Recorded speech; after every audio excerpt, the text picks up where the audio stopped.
view of you. So that's why it's good. Yeah, white.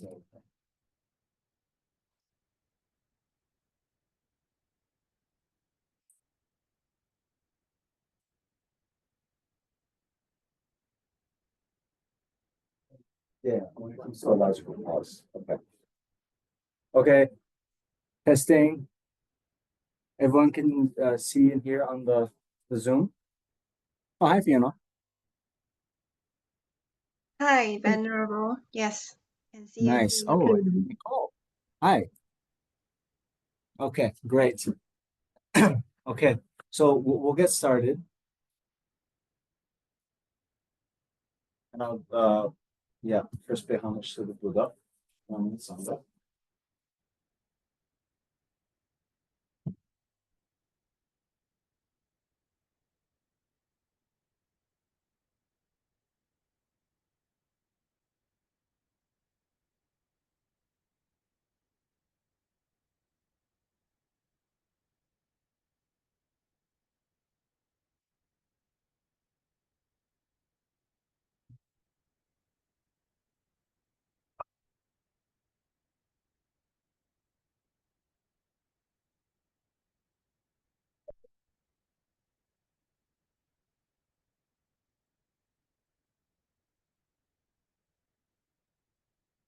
Okay.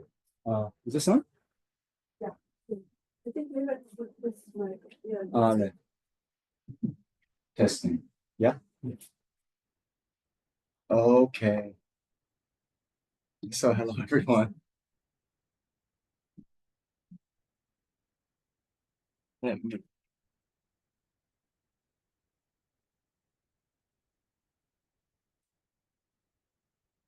Okay.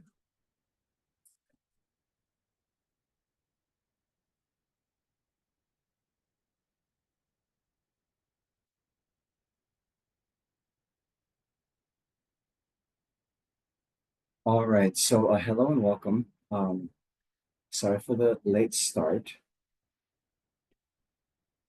Thank you for your patience. But I'm very happy to be here. Also sorry that we had to cancel yesterday's class. Well, my participation in it. But I think you had a online session with Bangalore. So yeah, just so you know, I was in Mungo, where Gandhi Monastery is. It's across the state here in Karnataka. And the former Gandhi Tripa, who has been to the center, I think 3 or 4 times probably. He was giving a teaching that was supposed to end on um, on Thursday, with Friday being the long life puja. He was extended 2 days. So the long life puja is actually happening now. But yeah, the commentary that he was giving ended yesterday. And so we hopped in the car, drove all the way across town, across the state, and I got into my hotel quite late. So yeah, late start for the day, late start for the session, but it's okay. I'm also very happy to hear about the situation in between our neighbors and ourselves. Ceasefire again first. No, No. They immediately firing. And within 2 hours, they were firing. They were firing. Pakistan was firing assassinations. In Baramulla and everywhere, firing. They declared, but it didn't. Yesterday night from 10:30 to 6 in the morning, I saw that there was no firing. No firing. There's No firing. Okay. Yeah, it's ceasefire is not firing. better than a few days ago. Anyway, we're gonna address this. Trump ने lobby for global peace prize. Okay. That's why I didn't want it recorded. So anyway, I'm happy to be here to also talk about the Dharma in daily life. And what I thought we could do, because so much we do here at the center, or the centers you might be going to, there's a lot of deep philosophical studies, right? And Hi, JC. And you know, we're going through these ancient texts, Nagarjuna, Chandrakirti, Shantideva, and a lot of our time and energy is devoted to interpreting what these stanzas are even saying, right? And we spend a lot of energy on that, and then we develop a very good view of textual interpretation. But then sometimes I'll hear like, oh, but how do I apply this to my life? And well,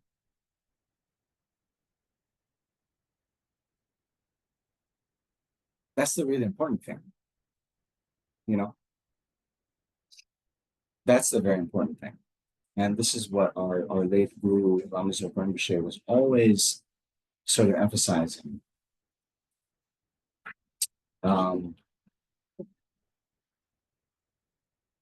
you know, the Kadampa tradition, right? Kadampa, what Atisha and Drumtumpa started, and then Lama Tsongkhapa sort of collected all of the three different lineages in the Kadampa, and sometimes the Galupa is even known as the new Kadampa.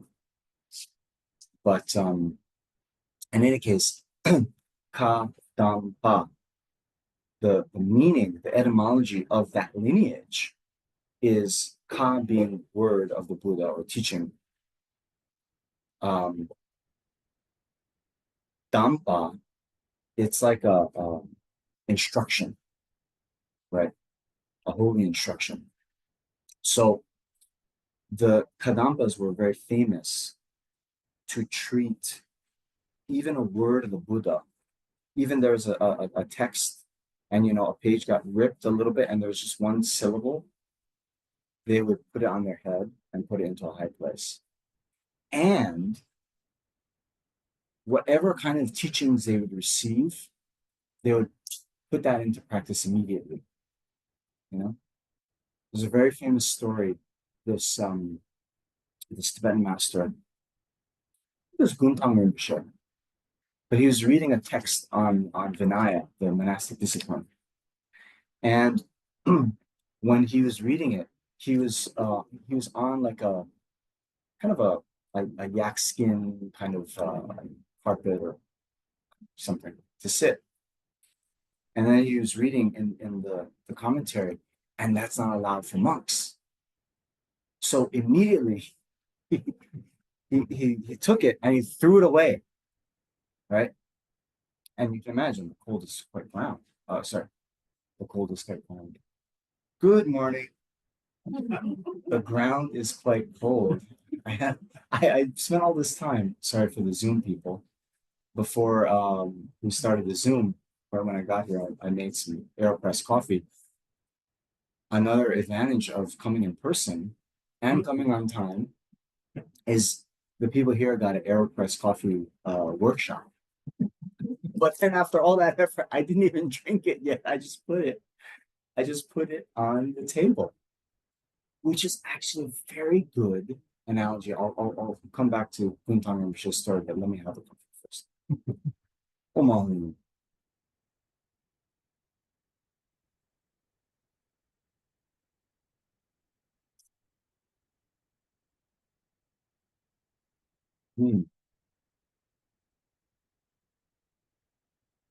Coffee and coconut water.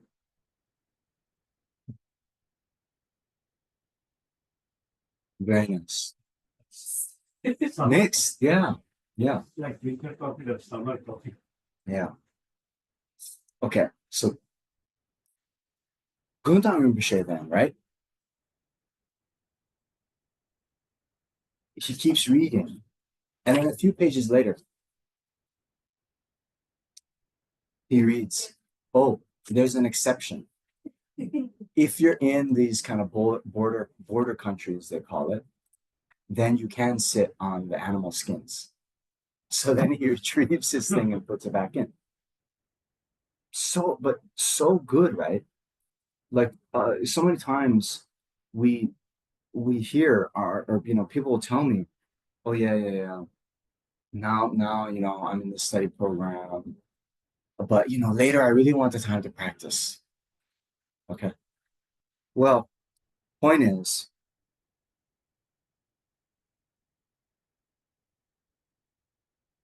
well, there's a few points.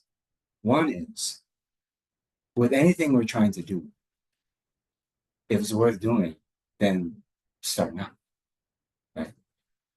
Don't wait for all the good conditions to come about. Because, as we know, conditions can change. But two, then we should really ask, well, what does it mean to practice Dharma? Okay. And well, one working definition that I want to give you guys today is, the Dharma, practicing Dharma is applying the antidotes to the afflictions in our own mind. Right? So it's a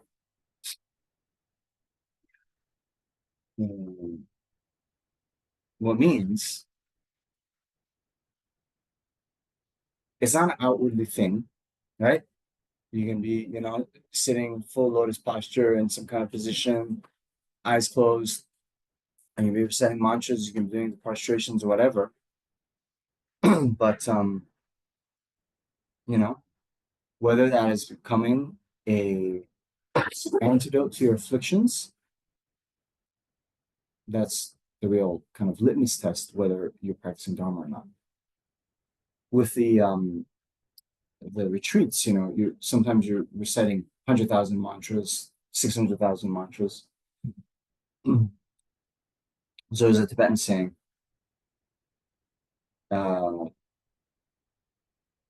because you do it with a mala, right? So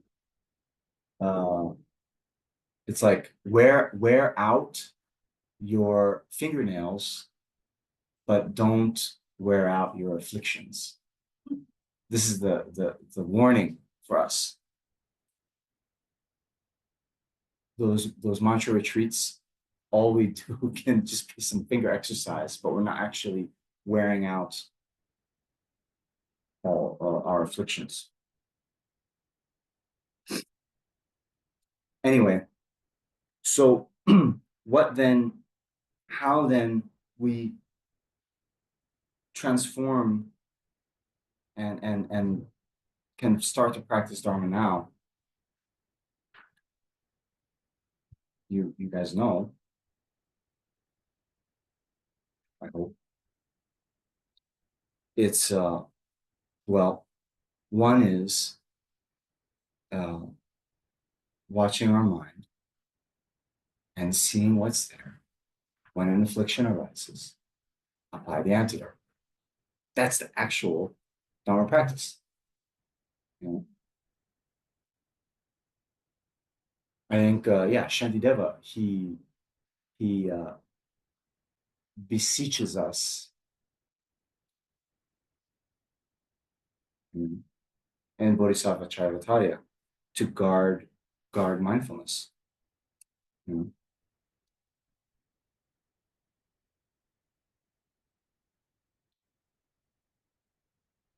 Anyway. Oh, sorry. Let's make this a little bit explicit because I was kind of going off on a tangent already. So at the beginning of our teaching, at the beginning of everything we do, we check and adjust our motivation. So we should think that, well,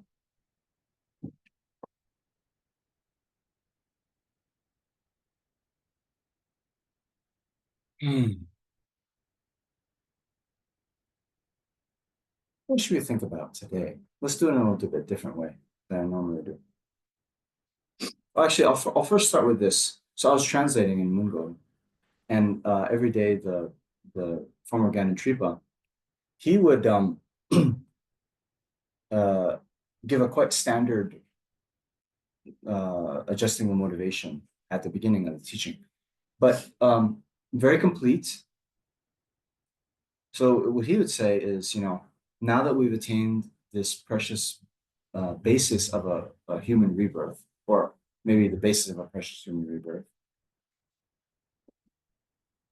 then without being attached to the marvels of samsara, to again set our aspirations to achieve the state of complete enlightenment for the benefit of all sentient beings. And therefore, I'm going to listen to this teaching. Yeah.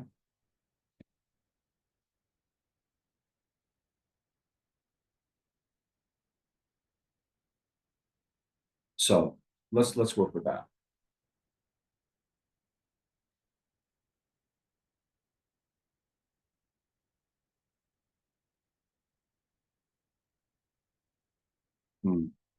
So what I was saying with the track I was going to especially take is we know a little bit about the state of the world, and I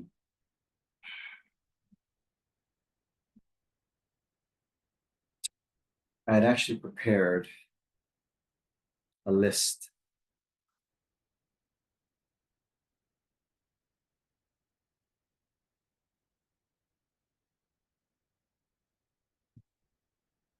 of the kind of issues that seem to mark this day and age. And well,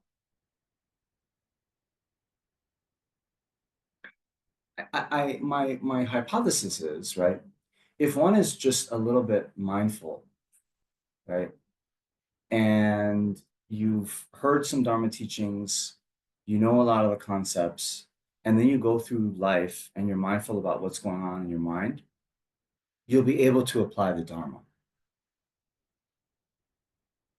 But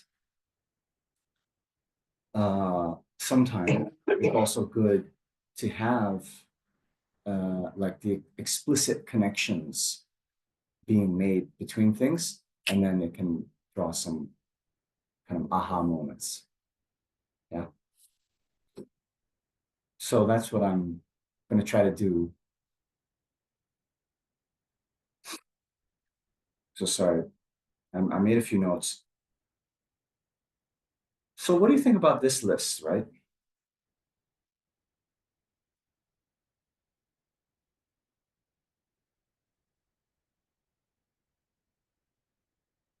Anxiety, there's 9 things.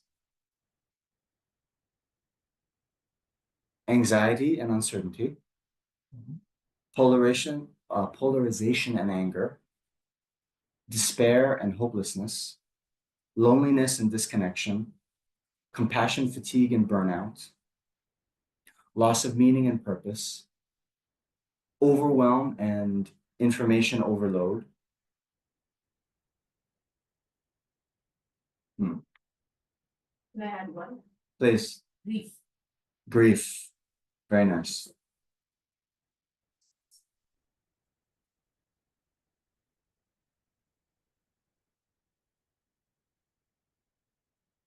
What do you think? Sorry, there was something in the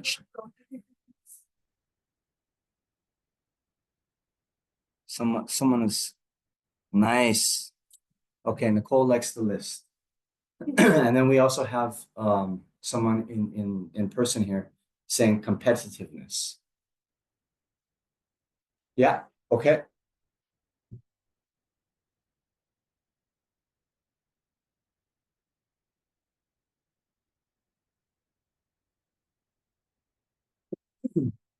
So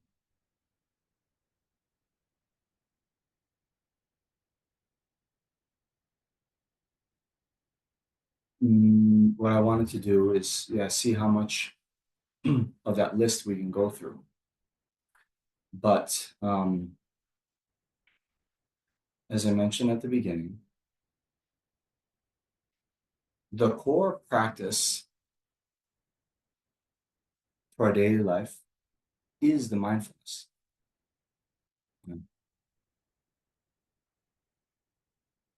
I think it's Shantideva who also says, you know, without mindfulness, it's like we're between the jaws of the afflictions. You know, I remember this from cartoons I watched when I was a kid. And I think they might have done this in real life, like in a circus. There'd be the lion, I don't know, what do they call him? Master, the ringleader, and would put his head into the lion's mouth. And it has to be like this, right? Because it's so dangerous at any time, you know? Boom. So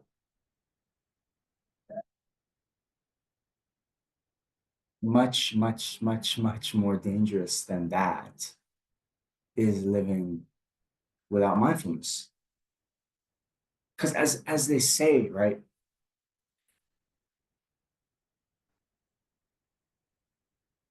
You know,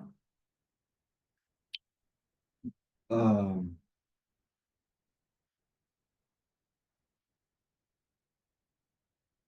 I remember this. Remember we did work at the prison here in Bangalore. I think I went with many of you. And what was his name? Kunal, right? Kunal? Kanan. Kanan, yes. There's one person there, and you know, he said after he was always so helpful to us when we went, would you know, get the kids to come, would help translate. And you know, after I got to know him a bit better, one day he said to me, you know, for like 1 minute, I lost mindfulness, I lost control, and that's why I'm here. You know?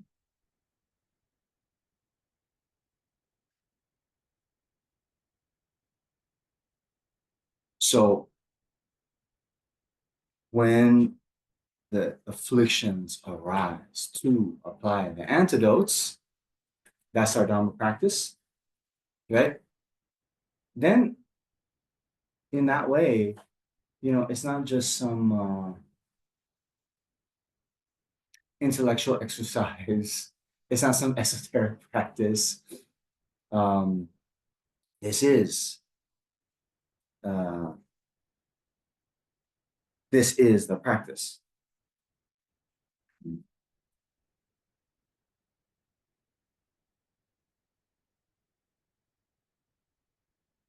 So, oh, thank you.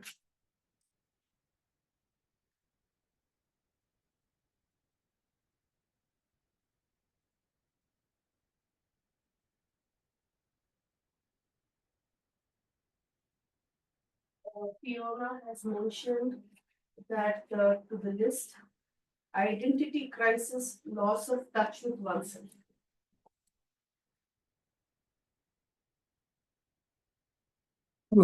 Okay.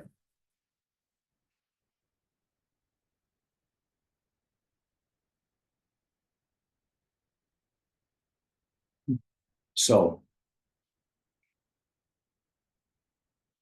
um, in planning for this talk, then I thought since mindfulness is the foundation, and also since I thought I would come on time, I thought we could, you know, just review. um,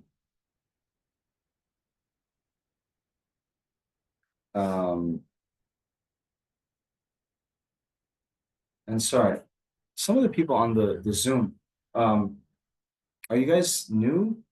Do you have you meditated before? Well, let's just do a little bit. just as a review.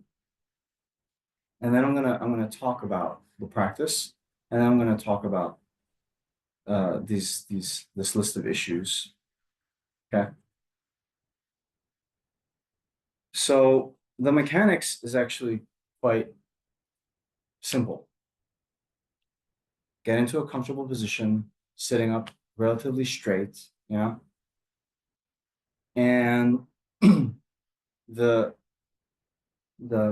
meditation practice that I strongly encourage everyone to start or continue very consistently is called mindfulness of breath. But what that means is we just become aware of what's going on in our mental and physical world as we breathe. So you sit down and breathe. You can do this with me at home.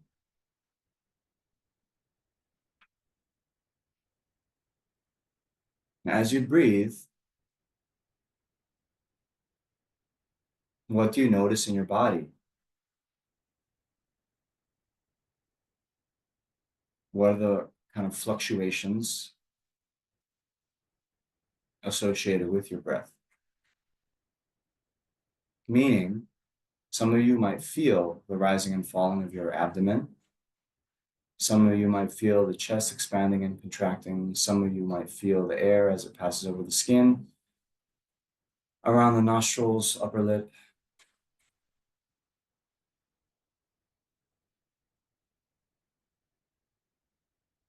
So just pay attention to that.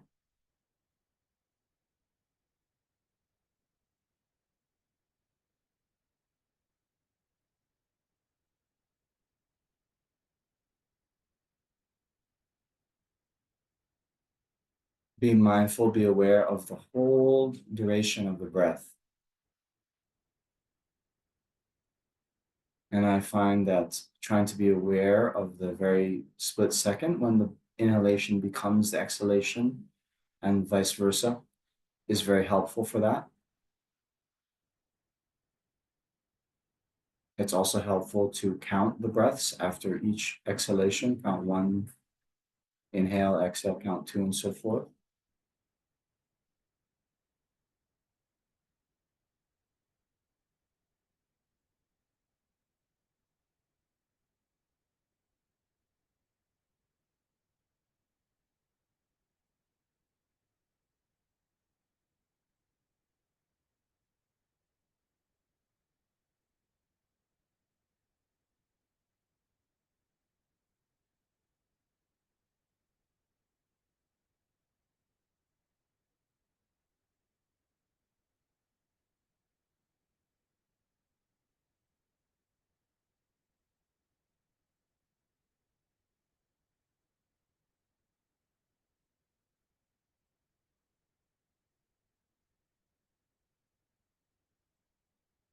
Now, as we try to remain on the breath, when there are other appearances that come to the mind, whether they are external, like different sounds, or internal, like different thoughts or memories, maybe even other different sensations in the body, then we can be aware but not engage with them.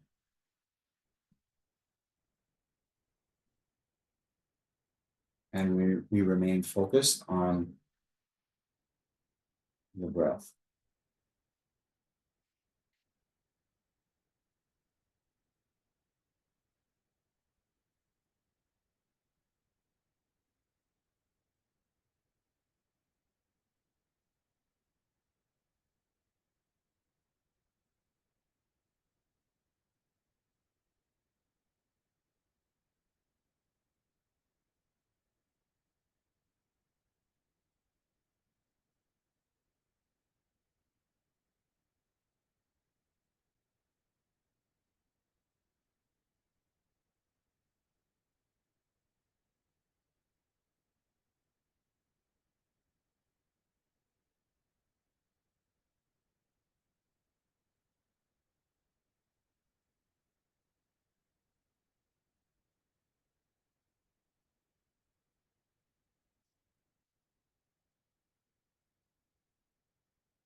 Okay, so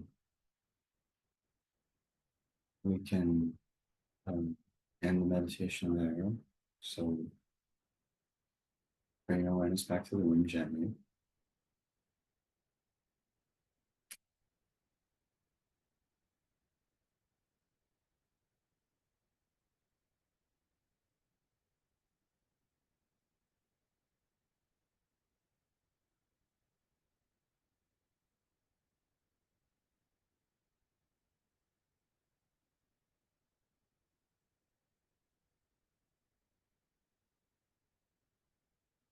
So by the way,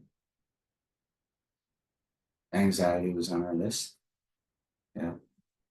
So even a few minutes of this really helps.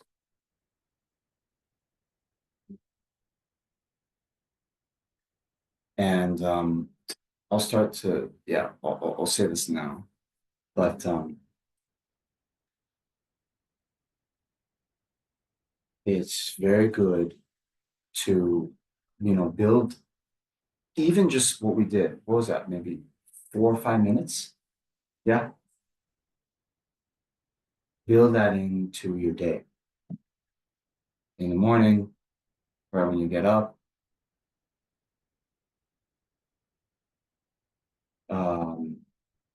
hey, right before you go to sleep.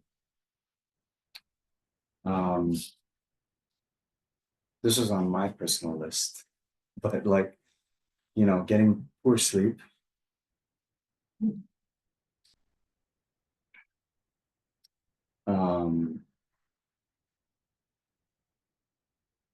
It very much helps. So this kind of meditation also you can do lying down. In the traditional text, even the Satipatthana Sutra, the main kind of sutra, common to both the Pali Canon and Sanskrit, about the kind of 4 close applications of mindfulness. It talks about the 4 positions to meditate: sitting, yes, but also standing, walking, and lying down.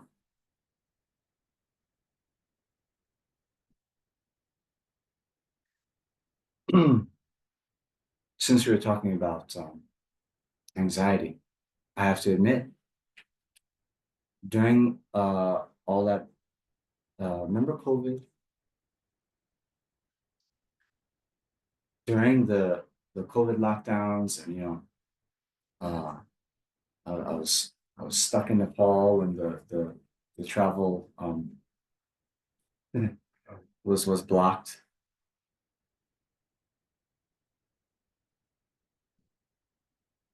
Didn't know when I was going to come back. I had a lot of problems with anxiety. I think a lot of people did. But what I found very useful for me is,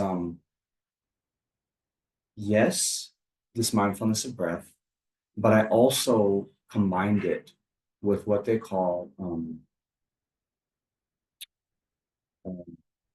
well, there's heart rate variability exercises, HRV, and coherent resonant breathing. Okay, fancy words. What that means is you regulate your breath so that the inhalation and exhalation are the same amount of time. And there are, well, I found this on a YouTube video where they just play a kind of tone where it'll be one kind of tone for the inhalation, one kind of tone for the exhalation. And they put it at 5.5 seconds, per breath. That's good to start with. And then you can even go slower. But most of the time, when we talk about anxiety, right, it is a manifestation of our fight or flight response. Yeah. So even, you know, when we're scared, we have this, right? Like this. So when that happens, our breathing gets quite shallow, you know? And we try to draw in the oxygen, right? So our muscles can be ready. This is an activation of the what they call the sympathetic nervous system. And in general, the opposition to that is the parasympathetic nervous system, which is the kind of relaxation response. And when our breathing, normally it's like a little bit more on the inhalation and a very short exhalation, if we notice. So even just getting that into rhythm brings a relaxation response on a physical level. And so I would use this these tones and going shavasana, you know, the just lying on your back, you know, and breathing in, and then combining that with this mindfulness of the breath. In by the way, just to clarify, when we do the normal mindfulness of breathing, we're normally not particularly concerned about long and short breath. We are more concerned with just the natural breath as it is and not trying to do change it in any way.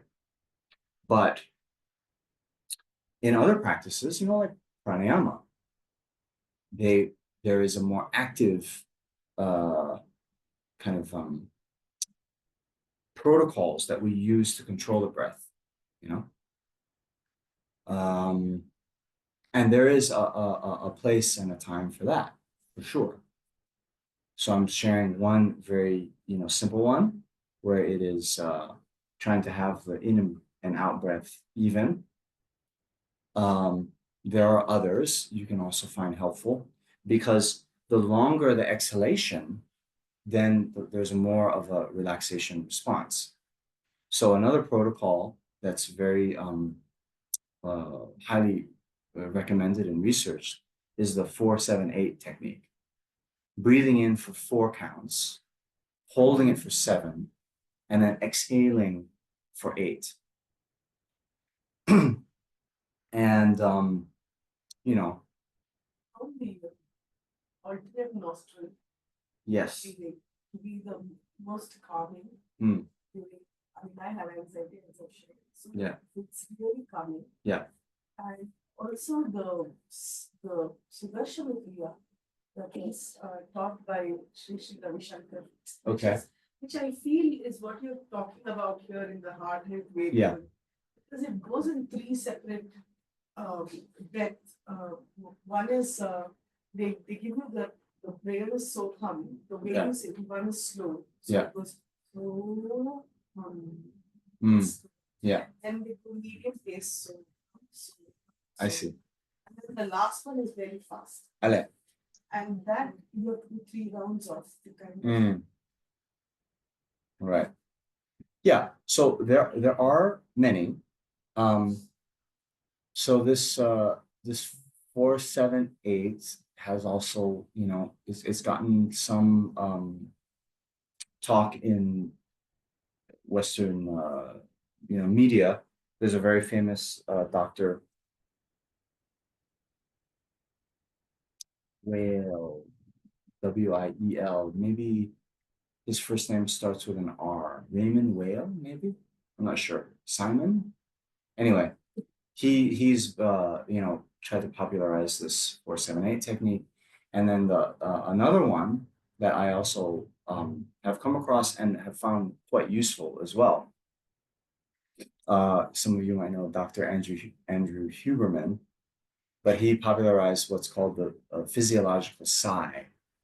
And how that is you breathe in, and then once it's comfortable, you do a little bit pop up, right? You know, so this will get a bit more, and then blow out through pursed lips. Like Ramjay, it's like a Yes. string Yeah, can yeah. So and when weight. you do it through pursed lips like that, it also requires more effort to breathe out. So in one way, you're training your diaphragm muscles, you know, and then this was also will help your breath, even when you're not doing the practice, you know, because it is the diaphragm muscles that is kind of responsible for, um, you know, breathing. So when those are stronger, then it'll have beneficial effects even throughout our day. So even that physiological sigh, then to do 4 rounds quite quick. And anytime, even throughout the day, you can do, you know. And I know many professional athletes, they'll use this technique, whether it is, you know, before the big putt, you know, in golf. Sometimes, I mean, it's like this. Sorry, I used to be a golfer. So you see in these tournaments, right? It's like a relatively short putt, like, you know, 3 feet or something. But like they make this putt and they're like the champion, they win millions of dollars and all this. They've made that putt tens of thousands of times. But then like when the pressure's on, boop, miss it, you know, sort of calm themselves. Or even between workouts, like sorry, you know, sorry, right in the car, I know my buddy in the gym, no. But between sets, to do some of these, it brings down the heart rate very quick, all this, and then you can do more in the next set. So anyway, find some applications for this. But whatever you do, what I'm saying now, I guess, is since there is an intimate connection between the body and mind, these techniques for breathing can elicit the responses of relaxation. So let's use it, you know? Okay. But the other thing, what we're talking about is, did you notice when we're doing this meditation, couple, you know, motorbikes, rickshaw came by. Here's another one. There's some voices like this. Okay. And then what happens? I think it's easier at night when there's like some crickets outside. Are there crickets anymore in Bangalore? I'm not sure. Depends where you live. Yes. Thank you. They haven't made it the whole concrete jungle yet. Actually, Bangalore is, sorry, advertising for Bangalore are people from Zoom. It's the Garden City. Yes? What? It used to be. Used to have gardens. But wait, Sparrows. no, but did they change the name? Yeah, garbage city. Huh? Also the traffic jams. Oh my gosh. Okay, no. I'll tell you because I lived for a while in New Jersey. New Jersey is the Garden State. So sometimes it's like, Oh, then it's better, right? yeah.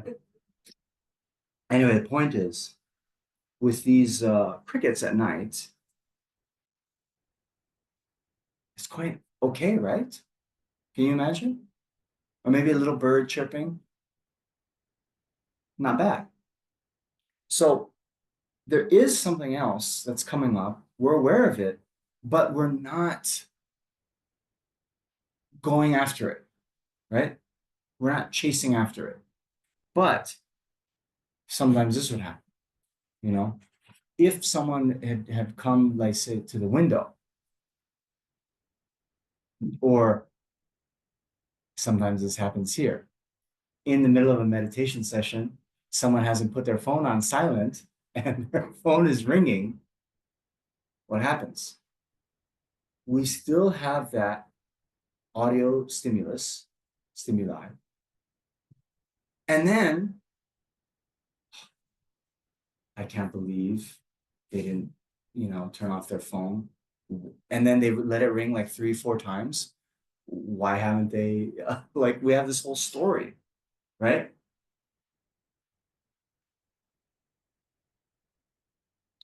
So the skill that we're trying to also develop in this meditation is the ability to be aware of something, but not reactive. Okay. So of course, we start off with sounds of rickshaws and whatnot. Then we can kind of move on. We can graduate to phones ringing. But then later, we might hear other sounds. I hate you. You're worthless. I want a divorce. Whatever it is. Yeah. Your mother has died. You have cancer. Your country's going to war. It happens to me in the morning. Yeah. The minute I wake up, and this is what I'm struggling with. Mm. The minute my eyes open, or even when I'm just now realizing I'm going to wake up, I either get all my doubts in some voice. Yeah. Telling me sometimes you're ugly, you're fat, you're not good enough for this. Yeah. Everything comes, and that is the big struggle to Yeah. kind of push yourself to wake up in the morning after. Yeah. Yes. So it happens. So anyway, yeah, for those on the Zoom who didn't hear, someone here was saying that they get this, especially when they wake up, a lot of the negative self-talk, the self-doubt and all this, it happens. So why I say this mindfulness is foundational is this point about being able to be aware of something and not react is going to almost work universally, right? Shantideva, as you know, I hope you know, in which chapter? Maybe guarding alertness or conscientiousness. He gives all these scenarios. When I see the self-cherishing mind arising, in me, I will remain like a piece of wood, right? When I have desire or whatever it is, all those kind of scenarios, remain like a piece of wood means not doing something with our body or speech, because it's easier to control the body and speech than it is to control the mind, right?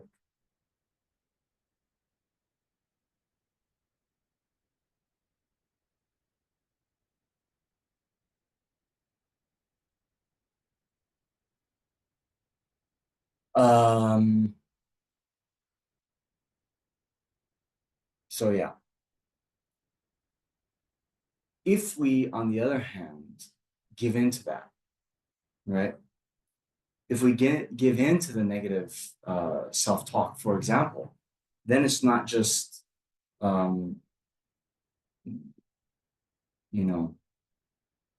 one thing, but we'll come up with a whole laundry list of our faults and our inadequacies and all this. So, the nip it in the bud approach, it's not quite that to cut it off, but it is to be aware and not engage. Okay. Later, we'll talk about the self-compassion to actively then work with it. But in the moment, it's not quite the time for us to engage with the changing the story. I think first we need to learn how to like let go of the story, not engage with the story. Then later, or the anger or whatever other affliction it is. Later, then we can work on the ways to actively address, and then change the stories we have. Okay. Andrew Wheel. Thank you, Nicole. What's the name of the other doctor that you made? Andrew Huberman. Yeah. Yeah. And quite good. He's I think he's a professor of ophthalmology, but anyway, he has this podcast and he talks with a lot of people in the world of physical health, mental health, all this, and then I'll have everything from how to get better sleep to exercise, nutrition, mental health, focus, all this. Okay. So, I hear a sound. It sounds like maybe some plates.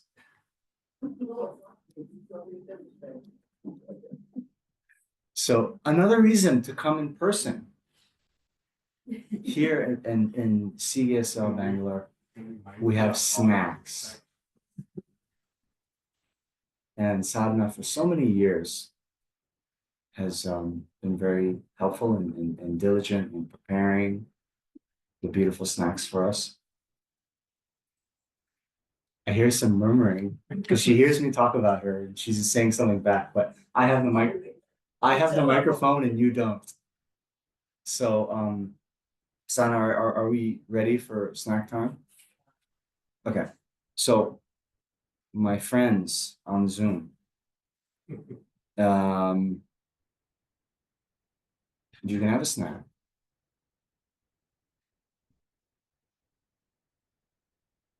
And we'll continue with our list.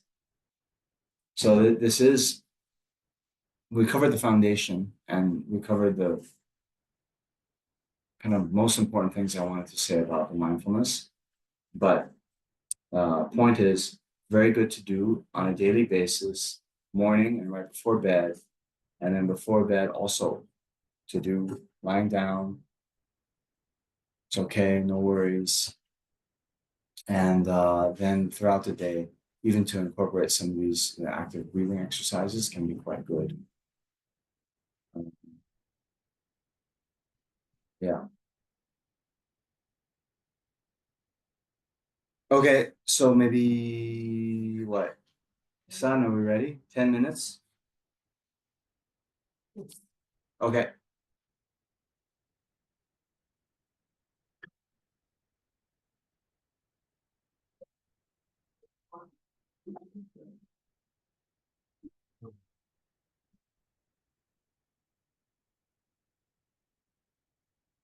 I've been back in South India for almost 3 weeks, and this is the first coconut I had.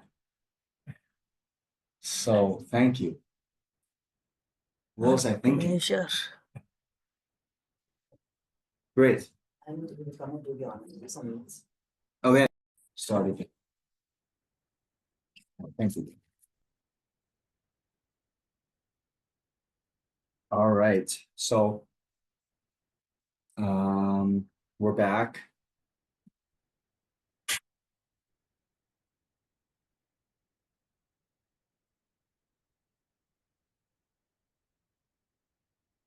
So just to review, we were talking about mindfulness as the foundation for all the other things, and then we're going through this list. I had 7 things, and we had a few others, but since I had prepared the 7 that are on my list, we're going to go through those first, and then we can, of course, open it up to what's on your mind.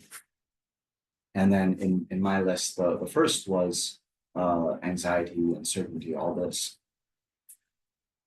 So we made an explicit connection between our mindfulness practice and also these active breathing techniques that can help us with our kind of uh, managing of the nervous system, the physical aspects of anxiety. But then the kind of mental aspects, this is going to draw on a few things. First, I read this quotation that anxiety is the suffering that comes from grasping to permanence and stability. Interesting. Anxiety is the suffering that comes from grasping to permanence and stability.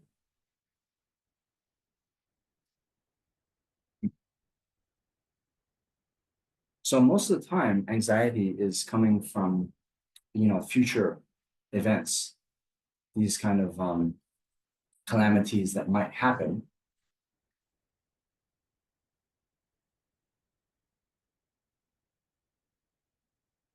And I'll just give a little bit of a case study.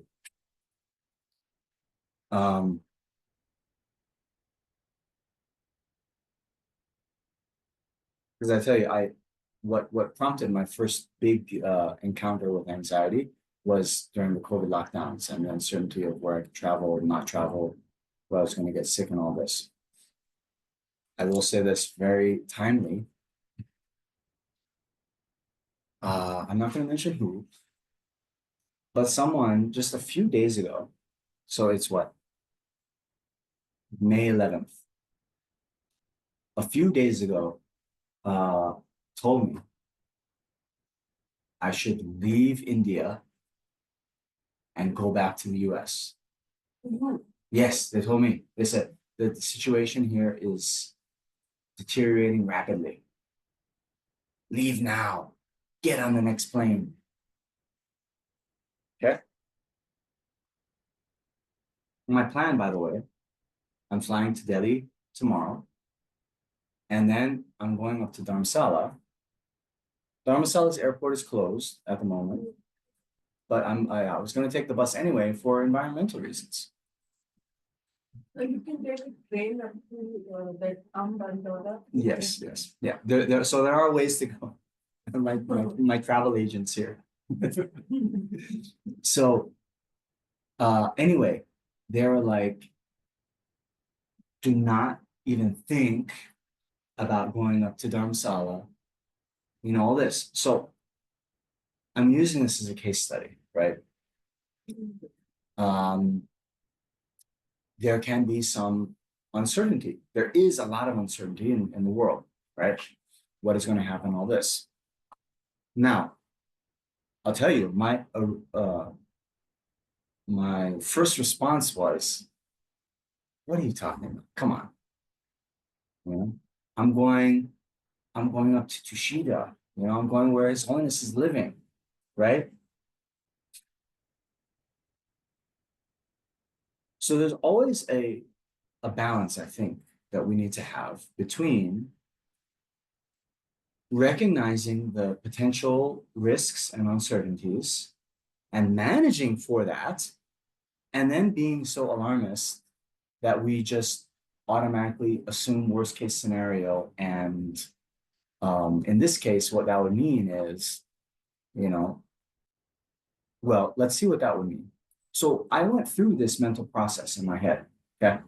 So what I had read before, some good advice for times of uncertainty and anxiety is lay out the possible scenarios, right? A lot of our anxiety is like, it's a kind of black box, what could happen. So instead, just be comfortable with that. Okay, what could happen? All right. It goes to catastrophic. Yes, and it does go to catastrophic, but So what is helpful is to put a name to those things, right? Name the demon. And the problem. And then you have to throw in a probability component, yes. But the advice was when we then can get comfortable with the worst case scenario, then the whole thing becomes all right.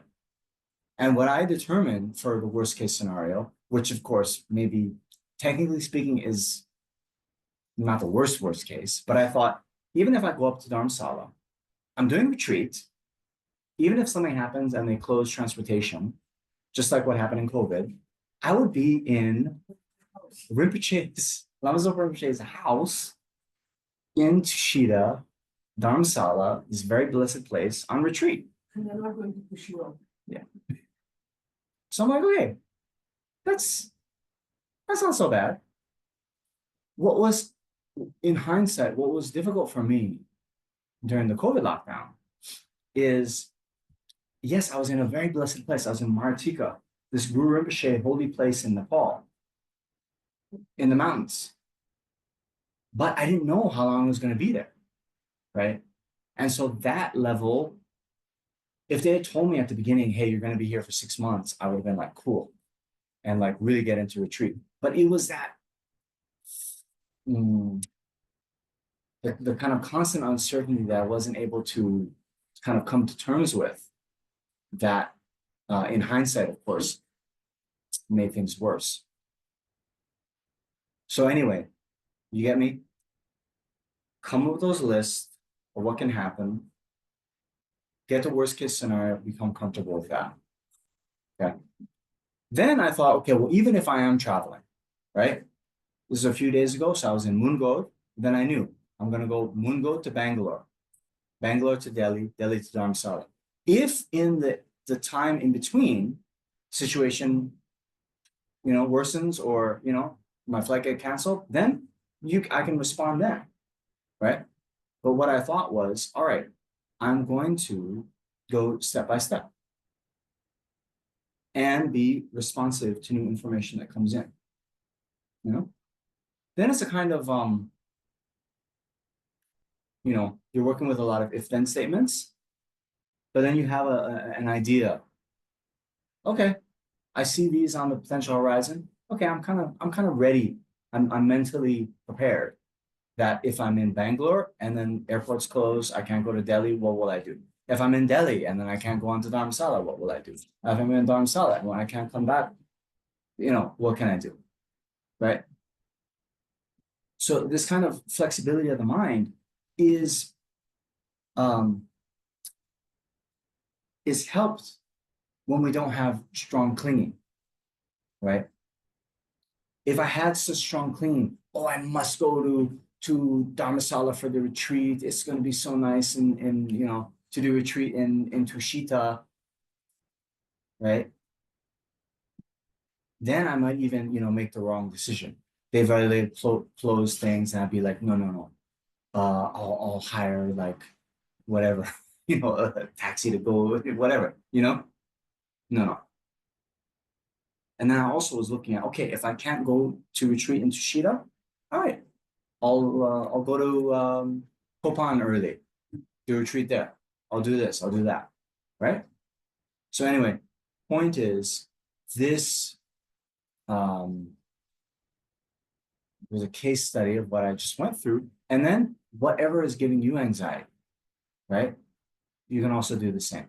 Maybe there's some, job insecurity. Okay, your company is going through layoffs. Okay, well, what?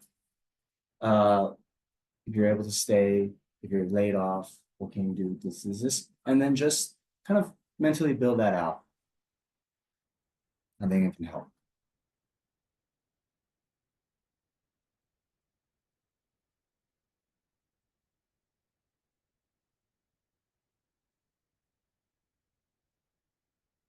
I remember His Holiness Karmapa also saying, one of the advantages of reflecting on, the First Noble Truth of suffering is that when suffering comes, we're then not so surprised by it. Right? Because I think a lot of times we're not mentally prepared for the scenarios we might find ourselves in, because we quote unquote never think it was going to happen. You know?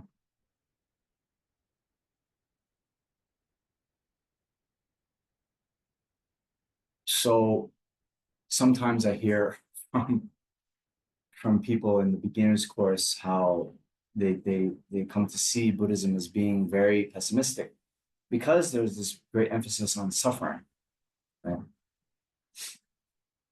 Death, impermanence, suffering, endless, beginningless samsara. But well, it's the reality, right? Truth of suffering. This is the Buddha said, truth of suffering. So rather than being like you know, the ostrich sticks the head in the sand, yeah, doesn't want to look at the reality, then Buddhism is asking us to look deeply. One, we're mentally prepared when it does happen. And then two, it then helps us to ask, what's the cause of that suffering? And then we'll go on to third and fourth truths about cessation and the path leading to the cessation of suffering. But in any case, it can be good to just remind ourselves of that.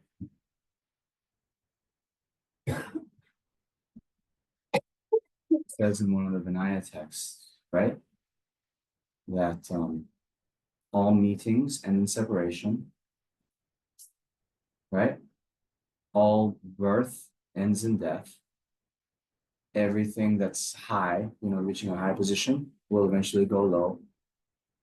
And all everything that's gathered then will eventually disperse.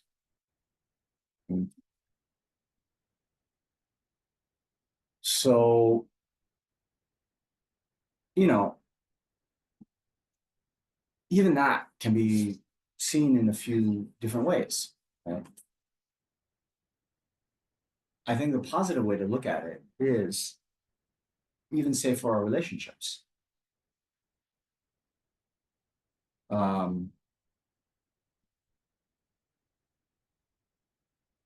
I now say this. I don't know when I'm going to come back to Bangalore, right? Even those of you living here, we don't know if we're going to wake up tomorrow, right? So we, even here, I've known you guys for many years, you know. Now I'm going to get sentimental. But what do we think?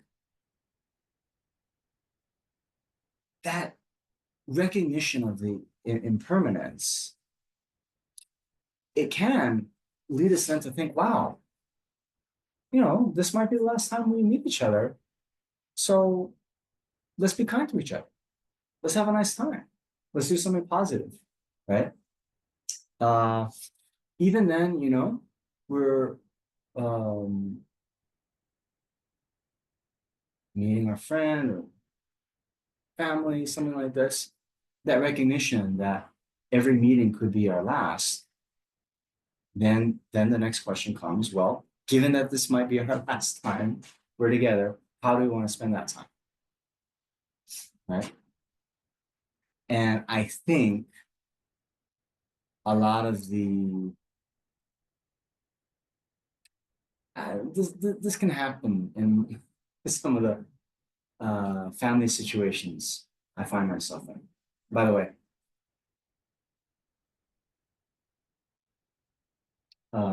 maybe some of you heard of Ram Dass, this American who came out. And anyway, he said, if you ever think you're enlightened, go back and spend the holidays with your family.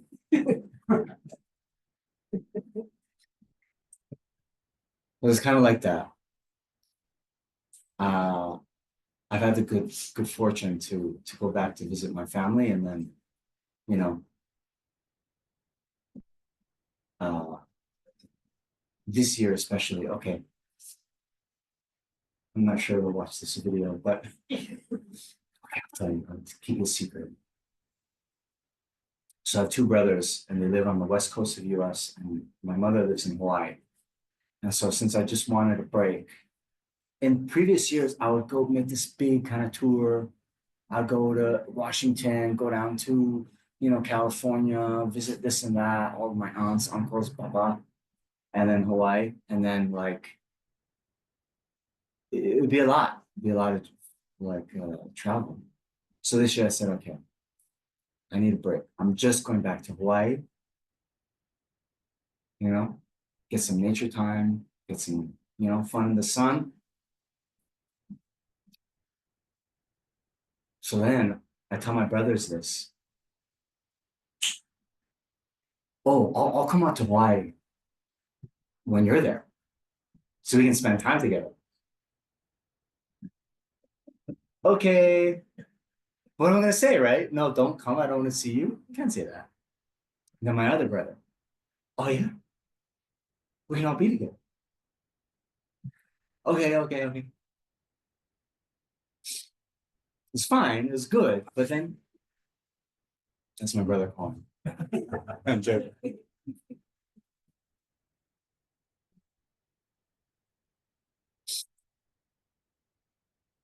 So those dynamics, right? One, I had to let go of this thought of my solitary thing. Okay, it's different.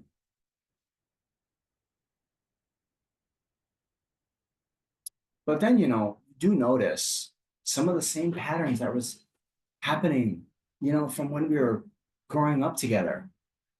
The older brother, younger brother dynamic, this, these play out again and again. So then you have to be very like, okay, letting go, One thing I also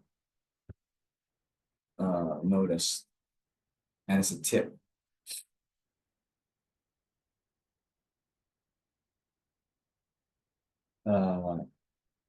Really take advantage. Okay, so normally you're right, staying in the monastery in the retreat center. I have quite a lot of control of my own time. When you're with family, then they're making various activities all day. And for some time, since I have daily practice to do, I'll be like, okay, they plan this. Okay, breakfast here. We go out there. Da da da. And then I get home, and then I would only do the majority of my practice after everyone's gone to sleep. And then it's like, okay, I'm tired, and the practice takes longer. Sometimes I fall asleep in the middle of my practice, have to start over. So that morning time before everyone else gets up, so precious.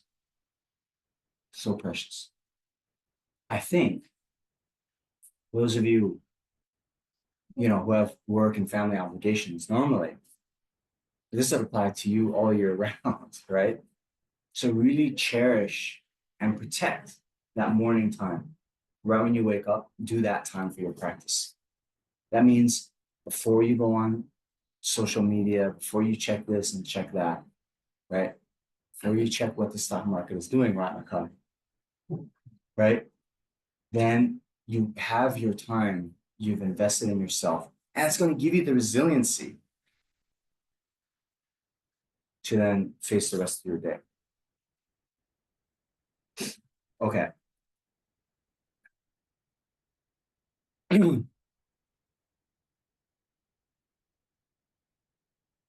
So that's anxiety and uncertainty. Next point around polarization and anger. So this, yeah, again, we have very real examples of this in the world. Now, I think part of this is related to another point we're going to get with the overwhelm and information overload.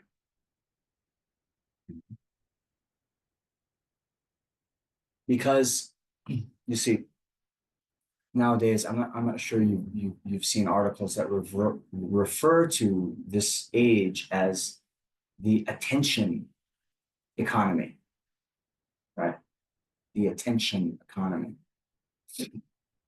So with the rise of social media, and there's been a lot of analysis about this, right?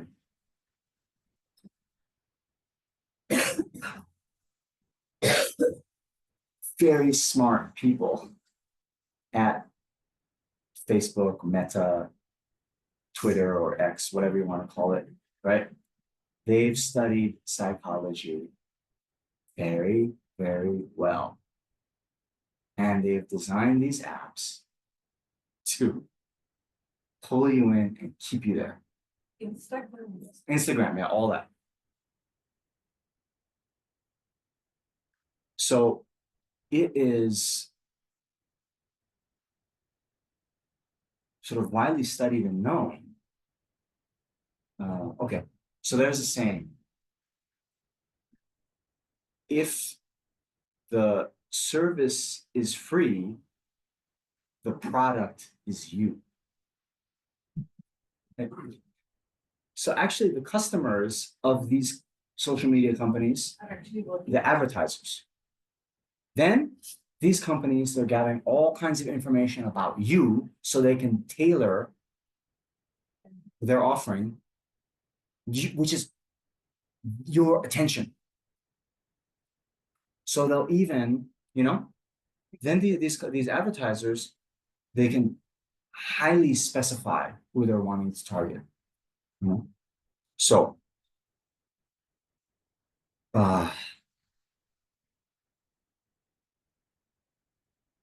all of this is designed to suck you in and keep you there. They'll even give you posts that they know you'll have a strong reaction, a negative reaction, because that will further keep you engaged. Yeah, exactly.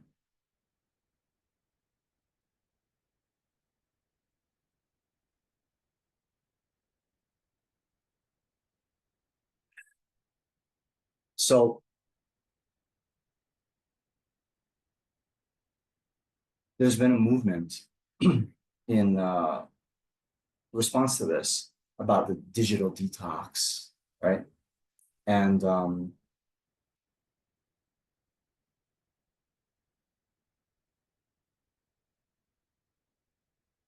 there's more extreme versions. Cal Newport talks about like a 30-day, no devices at all.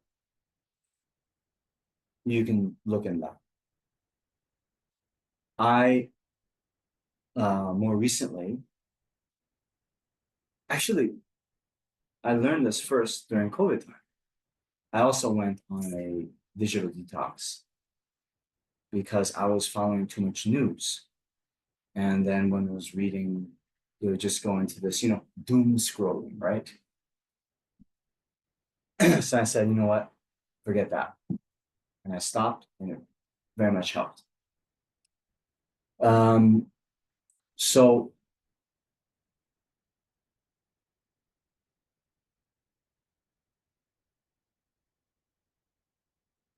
the attention economy. We have this thought, we even say paying attention, right? Paying attention. So the point is, and what they've studied is, our kind of ability to give our attention, our mental kind of bandwidth, is a limited finite resource. And so the more things that come into our mind, it's then diffusing and watering down our focus. So to be very selective about what kind of information we consume and how we're spending our time with that is very, very, very key. Now, especially that morning time when our mind is most fresh. Try to get your work done first. Actually, this Cal Newport who I mentioned, he talks about deep work. And the kind of guideline he gives is don't touch your email even, or your messages or any of this until like 11 a.m. Use that morning time to address your highest priorities when your mind is most fresh. And your highest priority isn't answering an email. That's a little bit, mindless, right? So,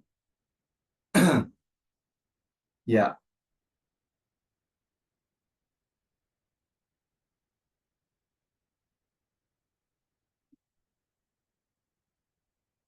I know some people, they might use some of that social media to maybe promote their business or, I don't know, build their brand awareness. Okay, that could be something, but be very intentional uh, before you log in, before you open it, what you're doing.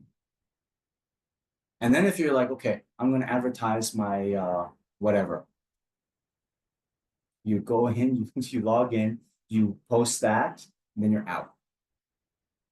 But this kind of, Post that, then you watch the reaction. well, that's the thing. Yeah, that's the thing. That's how they suck you in. So there are exercises people are doing because Instagram is for the dopamine session. It's the scrolling up. Yeah. The eye movement is going like that. So then they're teaching children to just do eye exercises like this now. So Yeah.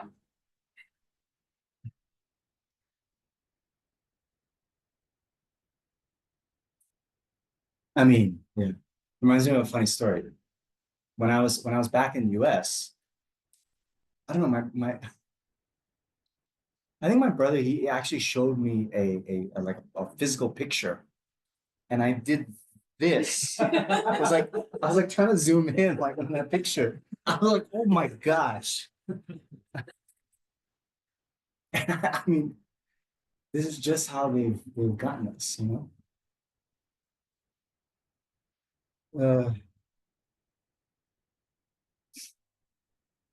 I don't know what it was. It's a picture of maybe like a menu and in my glasses. I'm like on a piece of paper, I'm doing this. Okay. So you guys with me? Be selective and intentional about your choices about what you consume. Now, some that go so far as to totally do a news fast, which I'm in the middle of. They say, um, they say, if there's something very important that happens in the world, someone else will tell you about it. And this is what happened to me. Unfortunately, it was someone who then said about the conflict and leave the country. I'm like, what the heck?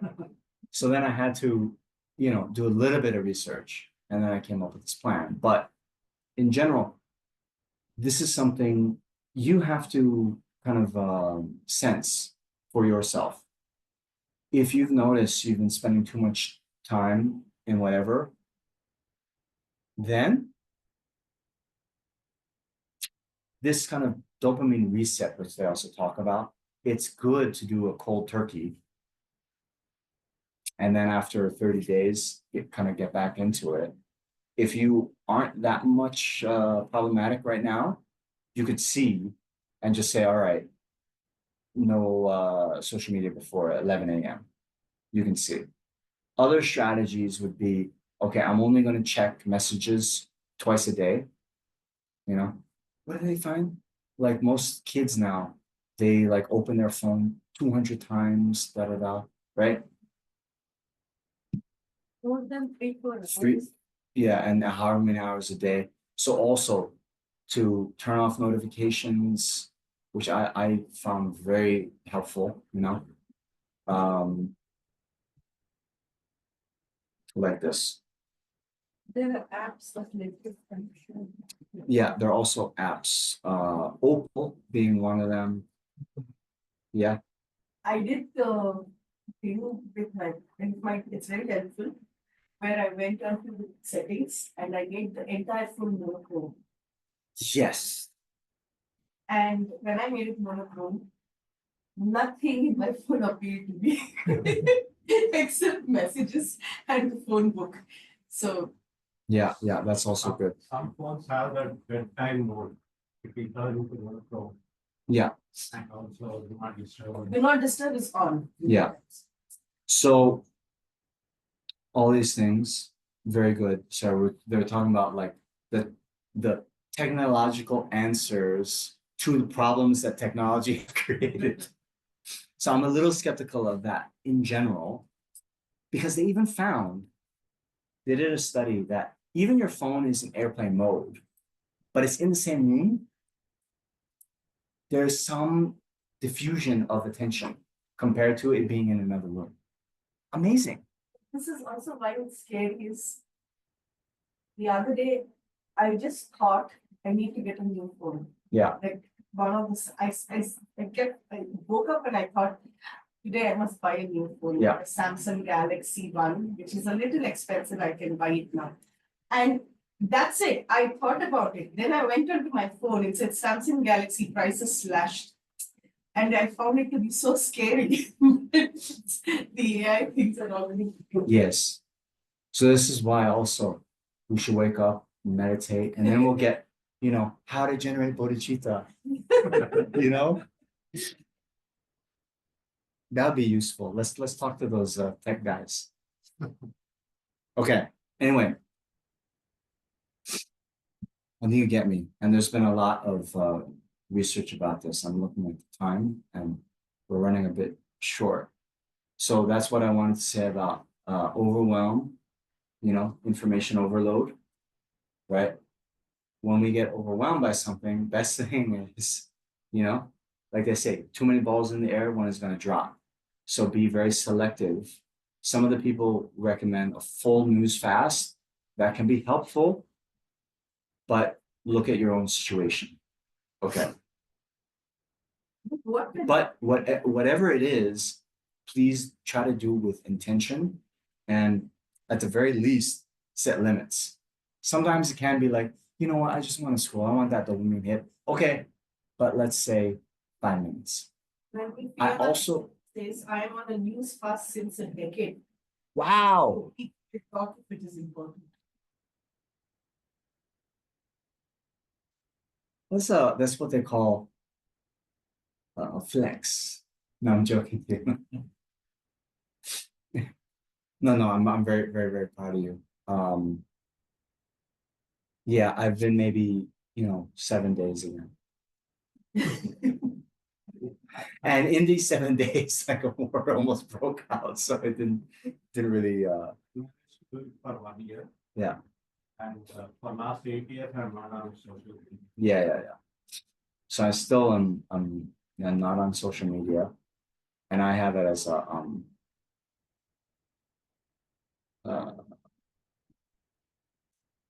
yeah, one thing.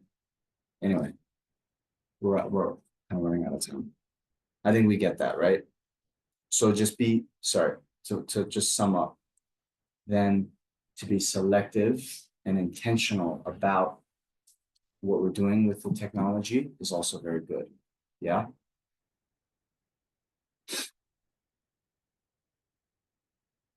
It's strategic. Hmm? For technology. What's that? Strategic. Strategy. Yeah, strategic. Okay. So then next point, similar or like leading from the social media, this polarization and anger has been exacerbated by the social media in part because that's driving more engagement. Yeah. But in general, the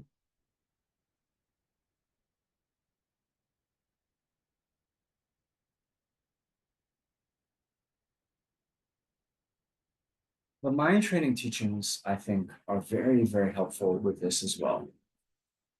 as we know from this 8 verses of mind training, when I see someone who is overwhelmed by violent suffering and afflictions, may I regard that person as dear as if I found a precious treasure.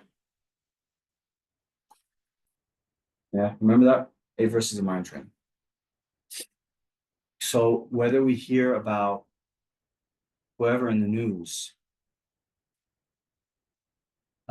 doing things we don't like, as the antidote to they're a bad person or worse, right?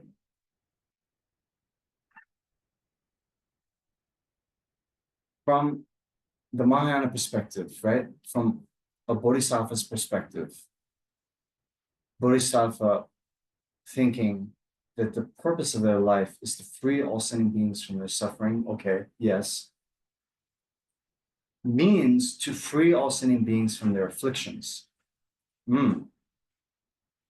And how they're going to do this is, well, through teaching. That's why they need to become a Buddha, so they can be fully kind of qualified and skilled in all the various ways to guide sentient beings out of the forest of their afflictions. So then,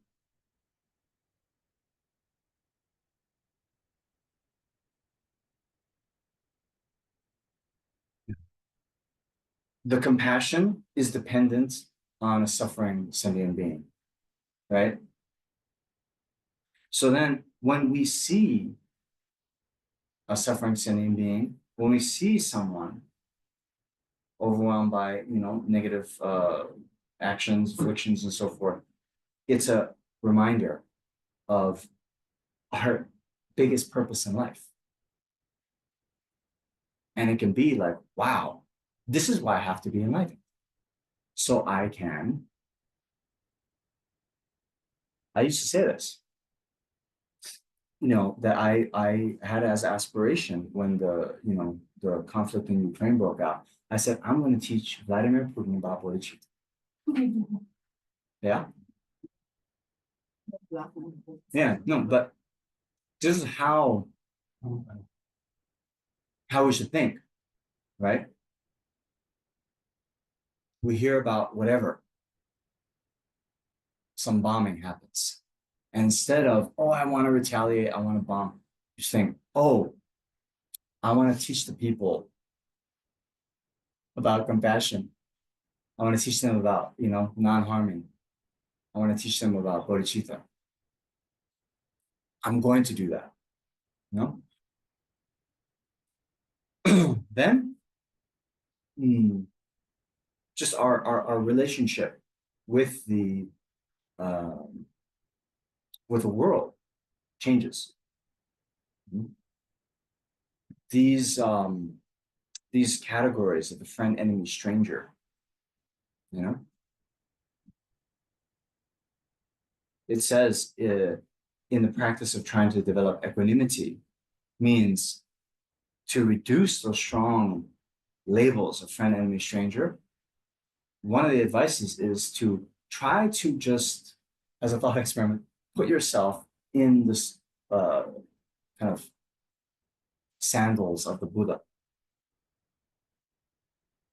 It is said in Dharmakirti's Pramanavartika that a Buddha, if on one side someone is massaging in sandalwood oil, and on the other side someone's stabbing with a knife, from the Buddha's side, same level of loving kindness, compassion.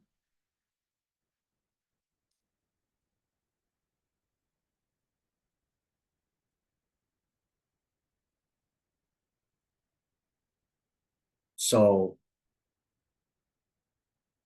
we've all, at least those in the room here, I think many of you, we've gone through those teachings, the Lojong teachings, Shantideva, teachings on compassion, teaching on patience. And so now these are opportunities to apply those teachings.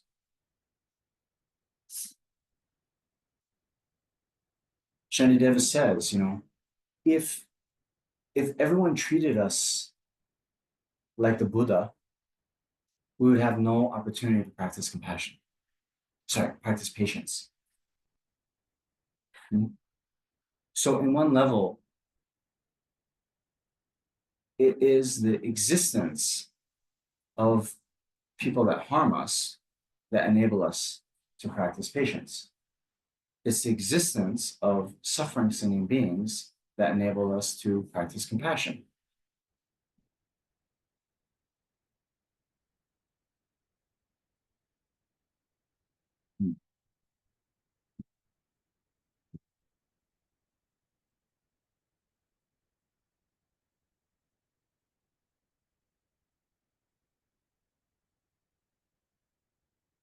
So on another level, with equalizing and exchanging self for others, how we develop the mind of equanimity is to again look at all sentient beings as being equal and wanting happiness and not wanting to suffer. And this can also help us to overcome kind of ideological divides or countries or, you know, religions, all this, to find that kind of sense of shared humanity. Yeah.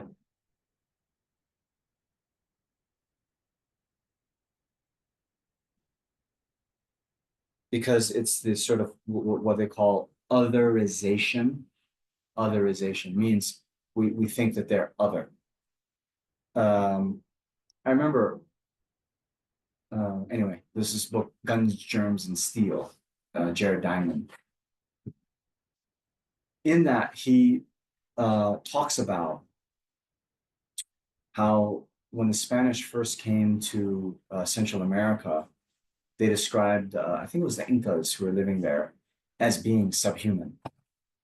The otherization then they used to justify the horrible atrocities,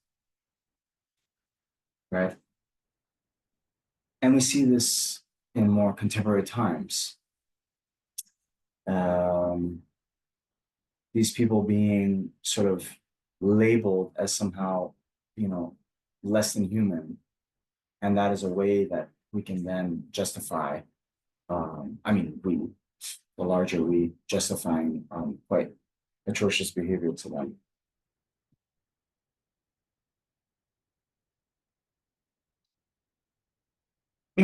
So one thing that's quite helpful in this regard also is reading fiction of characters with very different background than ourselves.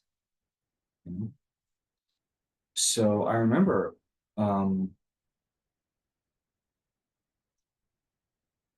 in school in the US, we read this, Mark Twain, The Adventures of Huckleberry Finn, which was set in the time when slavery still existed in the US. And anyway, as you read this, your mind then is going into thinking, what would it be like to be, let's say, a slave owner?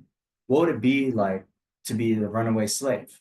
What would it be like to be, this? And then just the mentally entertaining these different scenarios helps us understand, and this can build empathy, So in more contemporary times, I remember when I was reading the research on this was in the US. The author of this book actually suggested to the Americans reading it that they read Midnight's Children, Salman Rushdie, which was, I guess, set in Mumbai and before. The Day of Independence. Yes, the Day of Independence. So you can imagine for an American, like it would be a totally different world, right? Coming in. So whatever it is for you, it can be good. And now with you know, we have such great access to great literature from other you know, countries and talking about different sort of things and scenarios. So this can be very good. Okay. So next, despair and hopelessness.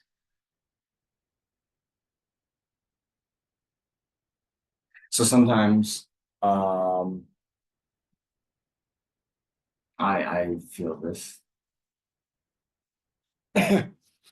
So I consider myself to be somewhat of an environmentalist, right? And when I was in Mungo, you know, I'm always quite disheartened by the amount of litter. Yeah. Because it's just like, you know, people don't care, right? Literally like walking, finish the bottle and just throw it. You know, there'd be so many like bottles or litter I find within like, you know, 20 meters of a bin, you know.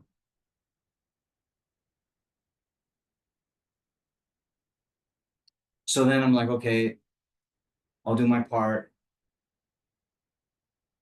And by the way, cleaning up around the monastery, very, very beneficial. Karmically speaking, remember Lamchung sweeping out the gompa, so much purification, and cleaning the shoes of the sangha. Okay, Chudapanda, yeah. So anyway, I remember once when I was at Tushita Dharmasala, I was sweeping around the stupa. You guys have been there.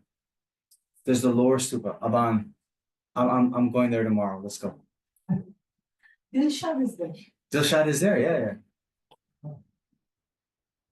So like Tushita's on a kind of hill, and on the bottom, there's a stupa of Geshe Rabten. So I was down there, and this is so long ago. Sweeping the stupa, Rinpoche comes. He had walked up. I'm like, oh, Lama's over Rinpoche. Geshe Rabten stupa.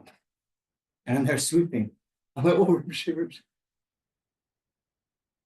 And he told me, he was like, it's so good that you're sweeping around, you know, cleaning the stupa.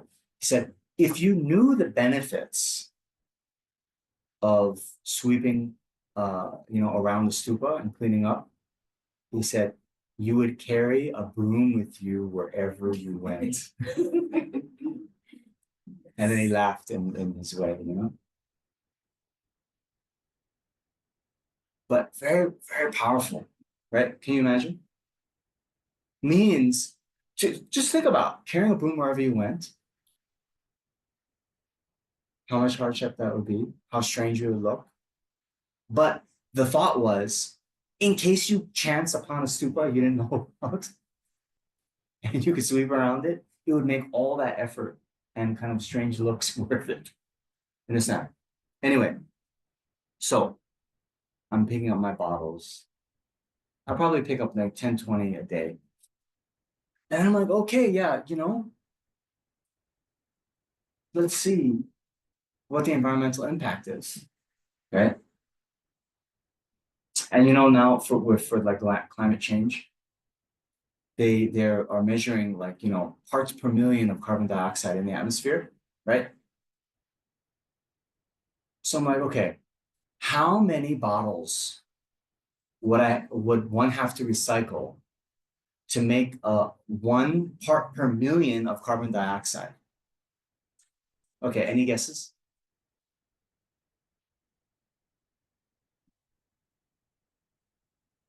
all over that must. Yes, the atmosphere.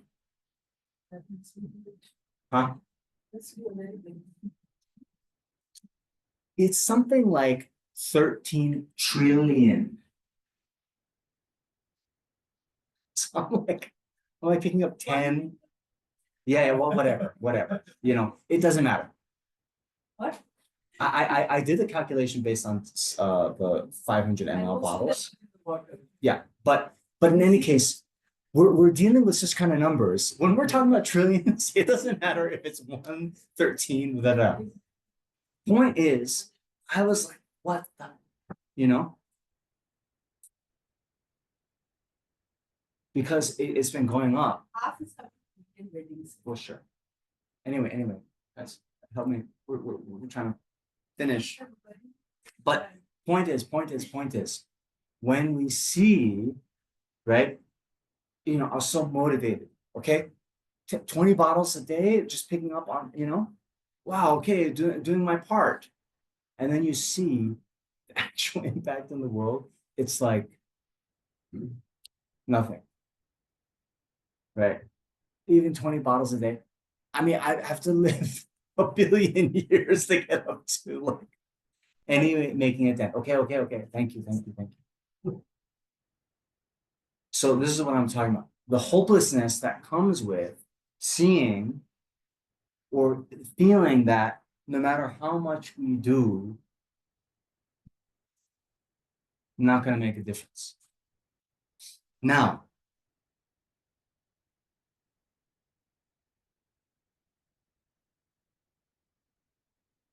and this, you know, in the Buddhist context, even happens, you know, with the story of Avalokiteshvara, how he became thousand-armed Chenrezig. When he was said to be in the hell realms, liberating sentient beings.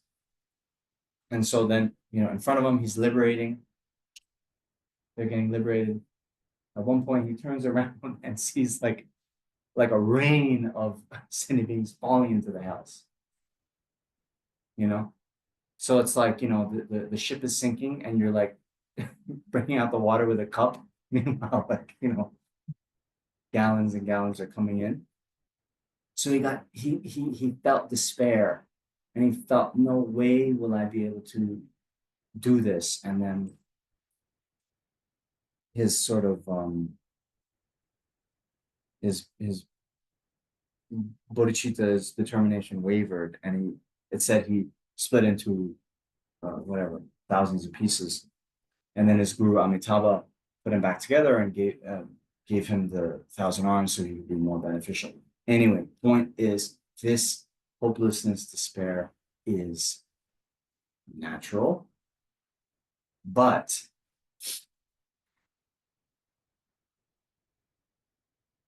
with a little bit of change in perspective, then that's how we apply the antidote to that.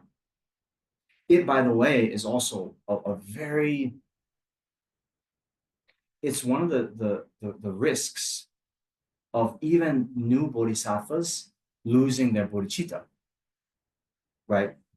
Remember, bodhisattva wanting to achieve enlightenment for the benefit of all sentient beings. How are you going to fall away from that thought, even if you generate it, is to think you can't do it.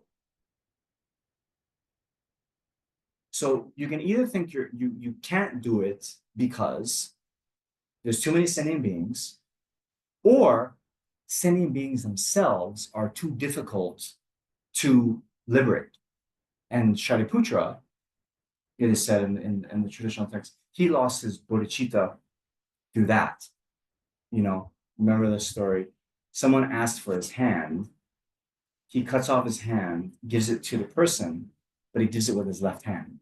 And the person's like, why are you giving me something with your left hand? How disrespectful. He said, yeah.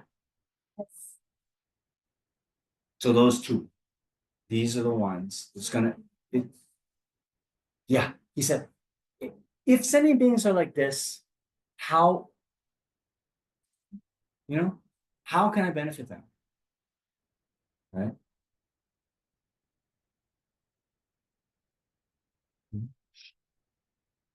So we have to be on guard for this.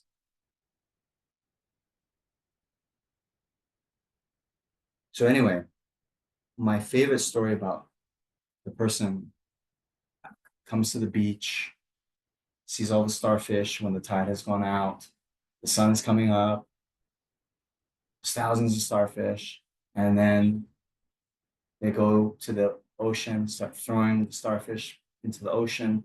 Someone else comes, what are you doing? I'm saving these starfish. There's so many starfish. What you're doing isn't going to make a difference. It makes a difference. This one, and throws it back in. I think I've told that story. Almost every course, 10-day course I teach, I say that story. I probably said it many times here, but that's exactly it. You understand? The sentient being you're in front of right now, it matters to them. We're not going to be able to solve global hunger, for example, ourselves. But this person who needs a meal today and is hungry, you can give them food, you can alleviate their hunger, right?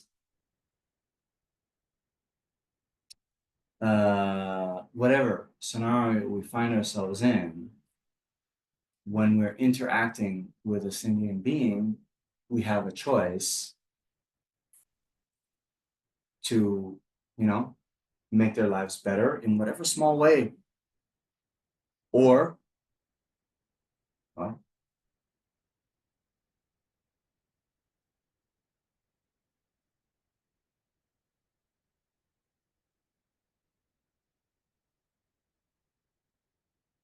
I'm reminded of this story when I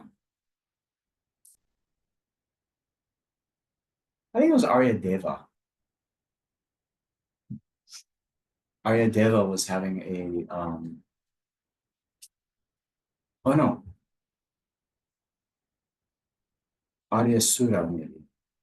Arya Sura, who later wrote or penned the Jataka tales as is found in the Tibetan tradition.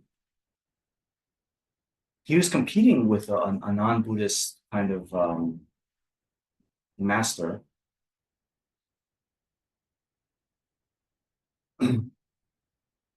And at one point, they were sort of competing on outwardly about clairvoyance. And the other master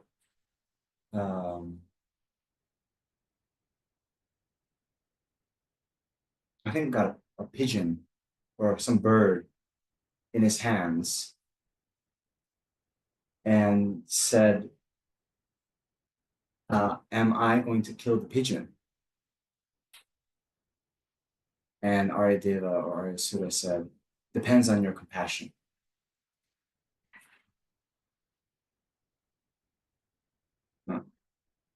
So anyway, many questions like this, he stood in the doorway, am I going in or out? And anyway, gave these answers. But that one about the bird, I love that imagery,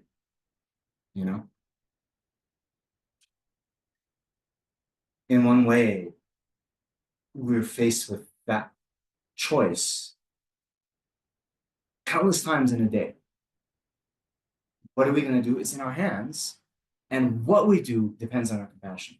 So we can either harm or free, right?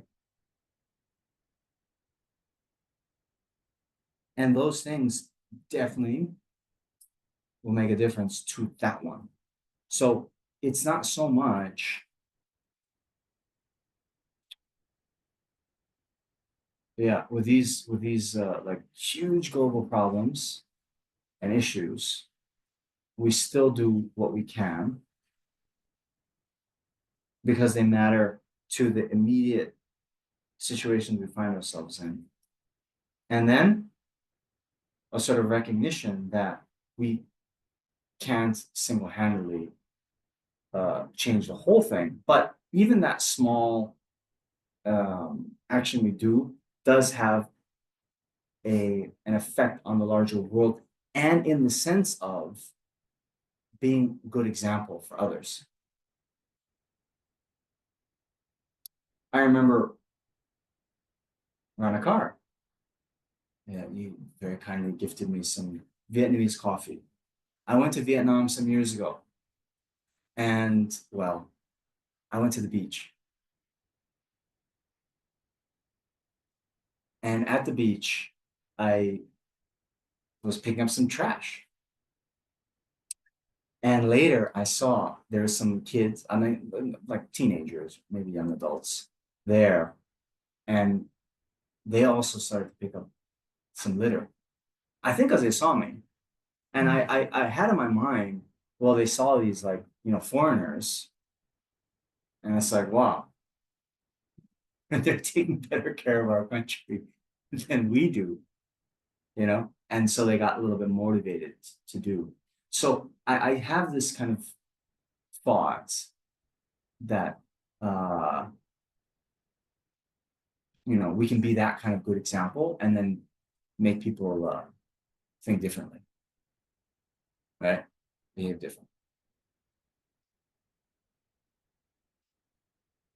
And anyway, this is the point too. This is going to come up a lot in our careers as bodhisattvas, right? We do the right thing just because it's the right thing. It doesn't matter that we're the only one, you know.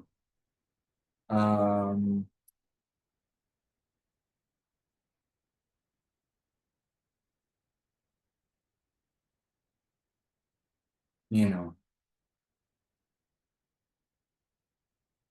before I became as much of an environmentalist as I did, I remember the first time I came to India, I took a train, one of these long train rides. I went from Mumbai to Kerala. And I was a bit shocked at first because what do they do? They get the food and then they just throw it out the window onto the train tracks. But then the next train ride I took, I did the same thing. I was like, when in Rome, do as the Romans do, right? So point is, because most people say, oh yeah, that's what everyone else does, you can do, right? Or whatever it is, a little bit maybe, I don't know, cheating on your taxes, yeah, or whatever. That's the way we do.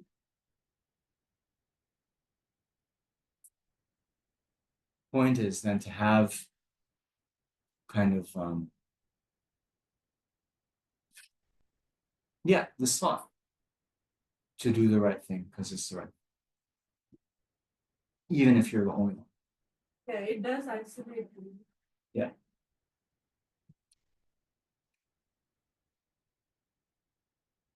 Okay. So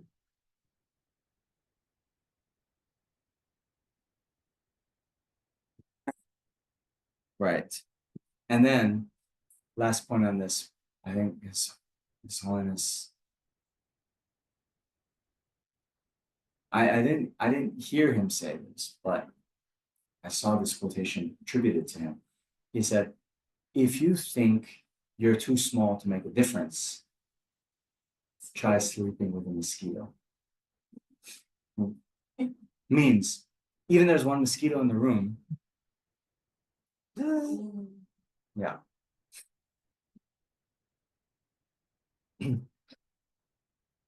That is one of the reasons I wear earplugs when I sleep. Not just the mosquitoes, but also so many dogs. Man, in Moon Road, so many dogs are barking at all times of the night. Yeah, I mean here in Bangalore too. Okay, I started half an hour late. We're gonna finish in 10 minutes. So let me just go through the rest of these.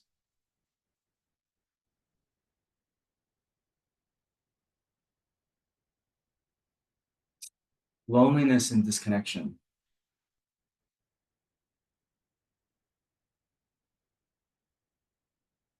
So again, His Holiness, he often talks about this monk he had met in Spain,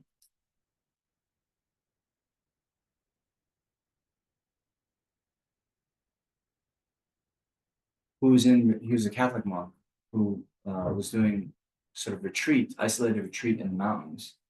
And I think he did that for 5 or 6 years. And then he came out and he met with His Holiness, and His Holiness was so impressed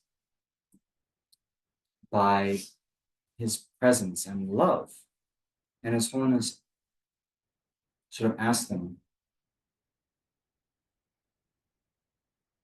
what he was meditating on. He was meditating on love, right? So our formal seated practice with metta, with compassion, then it can help foster the sense of connection with others, even if we're not with them. And without that, even we're in the midst of all sorts of people, we won't feel the connection. So, being alone and being lonely, two different things, right? Being in solitude doesn't necessarily have to be then a mental cutting off of people or other sentient beings.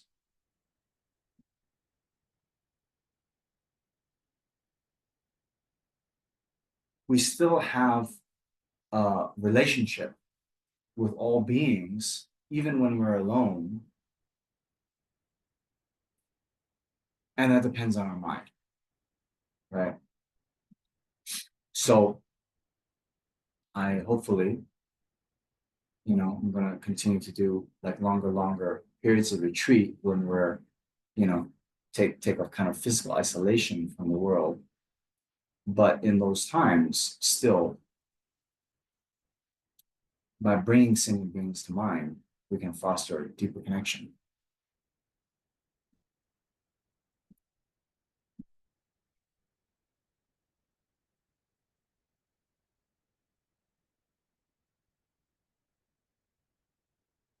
Now, the other thing that can help with this, we have the three jewels of refuge: Buddha, Dharma, Sangha. Sangha, they sometimes just say, is the larger kind of spiritual community, not necessarily those in monks' robes. But there was even a recognition from the Buddhist time that the monks would live in a community. And one of the advices that he had when there's a conflict in the Sangha was that the monks should reflect every day how fortunate they are that they're able to live in such a community.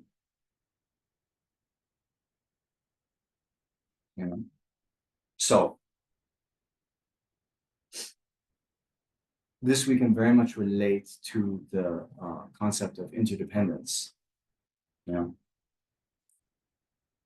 How fortunate it is that we're able to live in a relatively functioning society.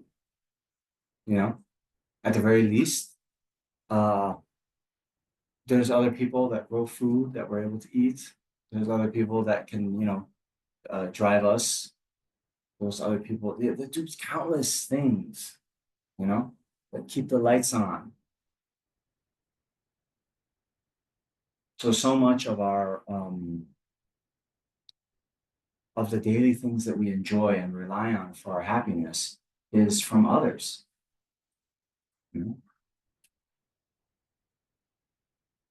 And I think connecting with this, it really helps to foster that sense of interconnectedness.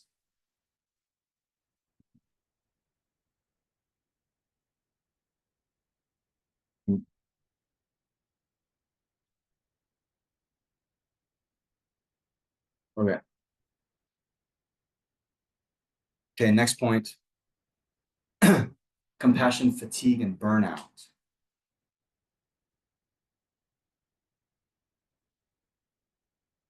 Purpose of our life is to benefit all sentient beings. So you are also a sentient being. So that means I just had a conversation with someone about this who's in a kind of um, yeah, in a role of offering a lot of care to others. And yeah, she herself has gotten quite sick, and she's had to, I mean, she felt on like 3 consecutive days she had to go to the hospital, and she canceled her appointments because her work demands necessitated that she help others. And I said, I mean, that's in one way that's okay.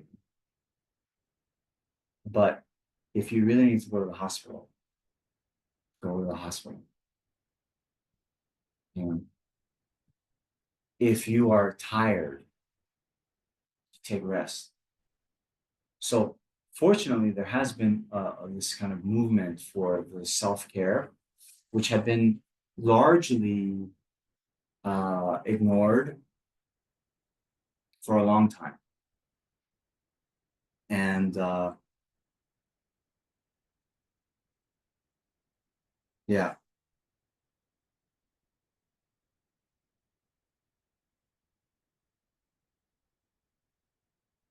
we are one of the sentient beings that we're trying to help.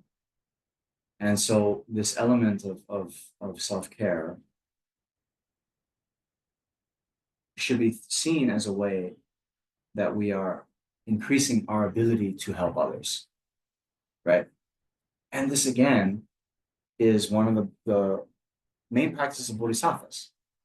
This is why we become enlightened. We increase our ability to help others, right?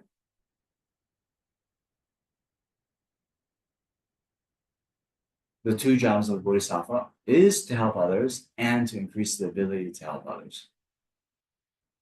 And we see where we are now, since our abilities are limited, that's why we then seek to increase by traversing the path to enlightenment. But even on a smaller scale, we see if we're tired, if we're worn out, if we're sick,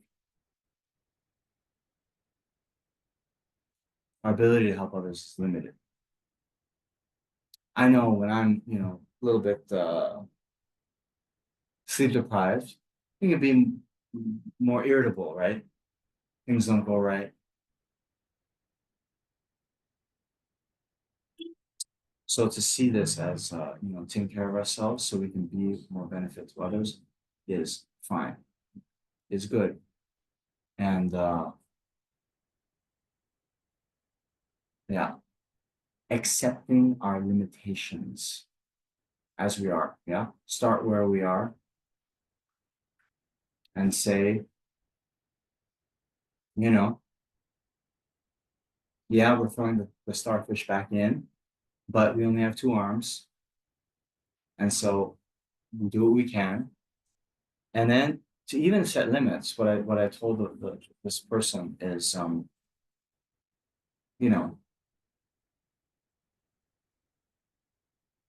you can have the office hours, right? And in that time, by all means, do as much as you can. But after that, you need to build in time to take care of yourself so that you can come back the next day to continue what you're doing. Because what they found with the compassion burnout is that when you run out of the fuel and the internal resources, then you can't do your work at all, right? So last point, the loss of meaning or purpose.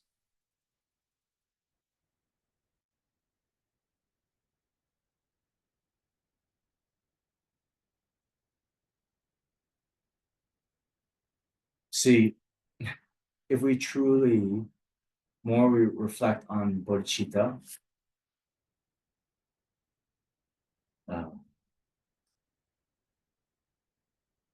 someone else often quotes Shantideva saying that, mounting the horse of bodhicitta, which proceeds from joy to joy, who would ever become despondent? Right? So, of course, if we fully integrate bodhicitta in our life, then this loss of purpose maybe doesn't come up. Now, I know it's a big thing. It has been a big thing in the world where I think with the economic uncertainty, with a lot of the layoffs that happened during COVID and all this, it happens. Then it then forced people to look at what am I doing with my life? And especially because our work is, well, of our waking life, it takes the most time. Yeah. Then people might find themselves in kind of maybe jobs they don't really like. Maybe they're not saving the world and they're like, what am I doing? So even with this, now bearing in mind right livelihood, not selling weapons, not cheating others, all this. But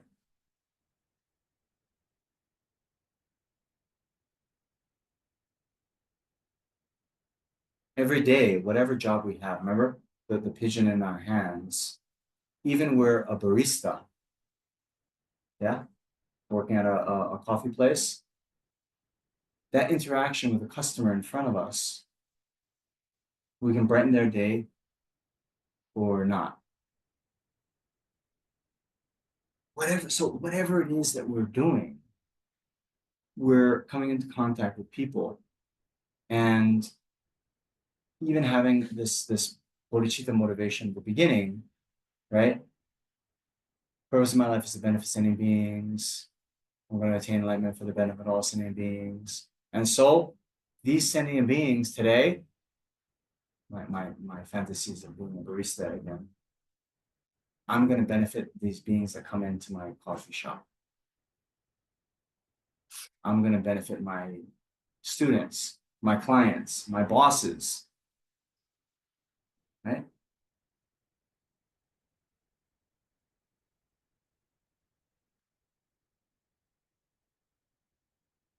And then, in this hyper materialistic kind of culture we have, then, of course, we need money to keep the lights on. We need money to eat and all this.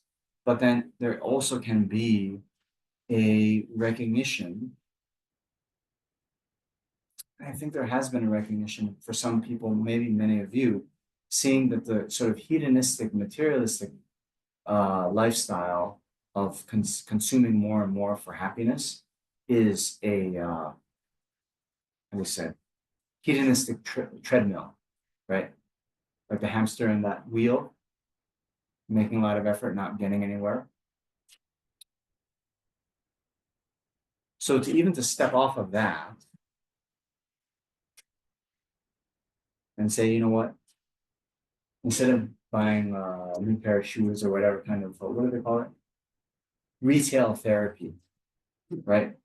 Instead of getting into that, I'm gonna, save this money instead to go on retreat, to go to Dharmasala, to whatever it is,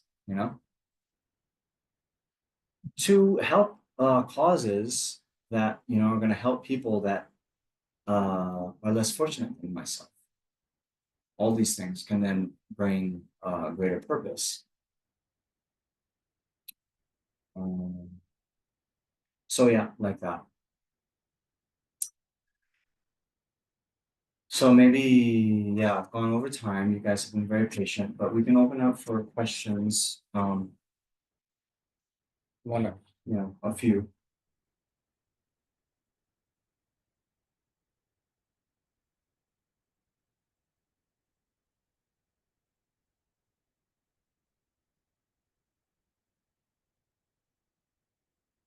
I said, please do a longer session just on what we covered some other times.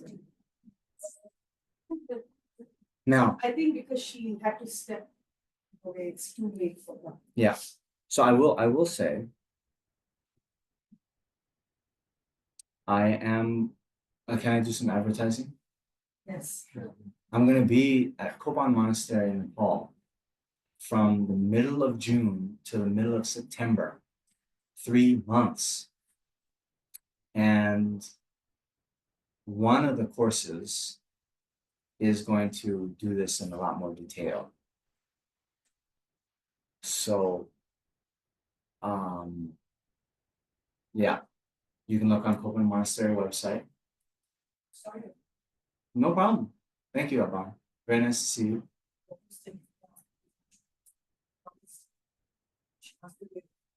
Okay. Please come. Very soon and very frequent. Okay. No question about last week. Yeah. Let's see. Let's see. Thank you very much. Okay. Take care and happy Mother's Day. Happy Mother's Day to everyone also on Zoom.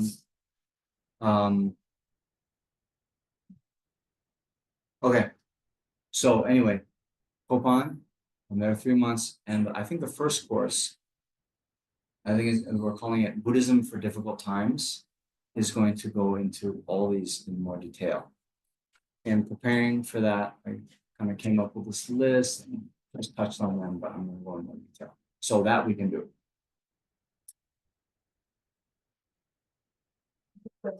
Okay. Yeah, go ahead. So, this teaching of learning, which is Loaded. yeah, Okay. is it in any way helpful for these kind of things, or is it only for?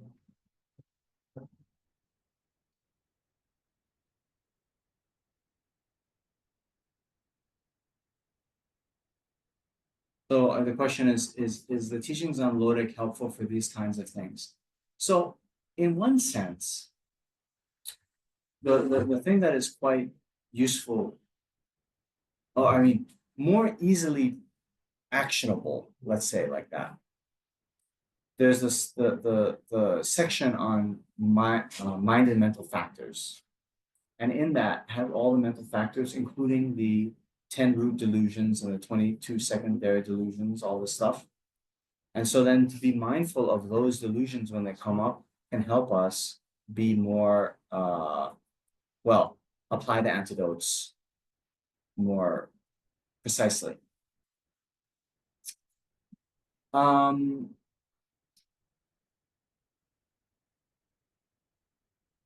That's the most easily actionable thing about loading.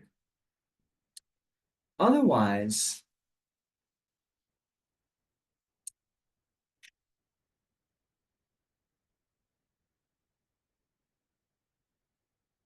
I often like to say, okay, we talked about the 3 lineages in the Kadampa. There's the extensive treatise lineage, there's the Lamrim lineage, and then there is the Menga, the perceptual instructions, kind of fifth instructions lineage. Which is the one? Third one? Pith instructions. Menga in Tibet. So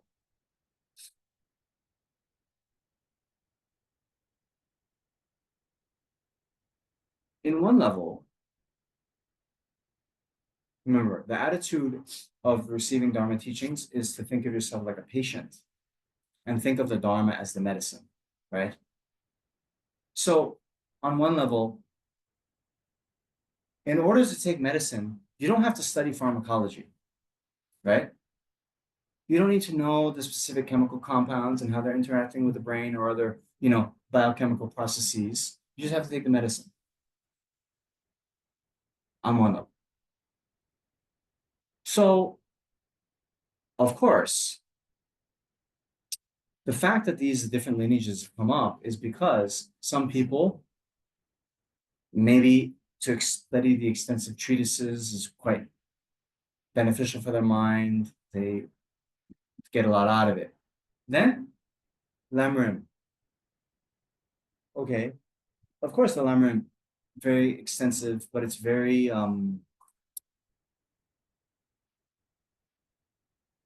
it condenses and puts all the practices in a neat little package. And then the pith instructions could just be like a few kind of sayings that we use, our favorite quotations from Shantideva or whatever our teacher tells us. And then as we go through we go through our days, we can then action it.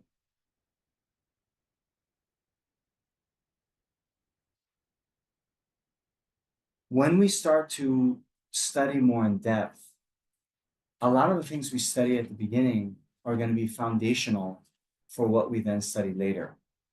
In my opinion, the study of Lodik, it's mostly because those terms are used in, say, Pramanavartika. And we need to know about, well, it helps us unlock that, our Pramanavartika studies.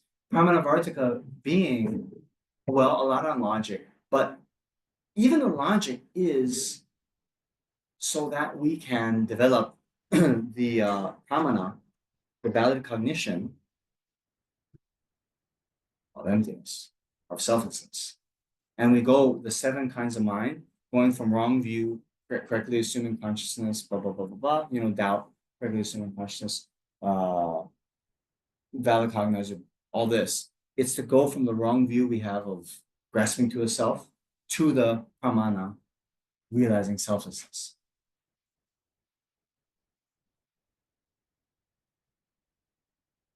So to learn about all those different kinds of minds, all that is good, but again, you can do things on different levels. Means I could give you a 10-minute rundown on those 7 kinds of minds. Then I'll give you instructions about how to meditate on selflessness, and you can work with it, right? Or we can study Lodik text.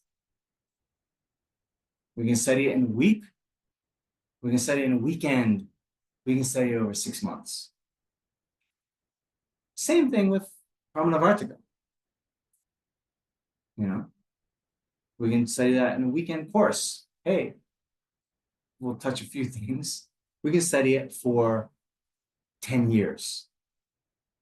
Yeah. But what I'm trying to emphasize now is whatever we have studied, try to integrate that.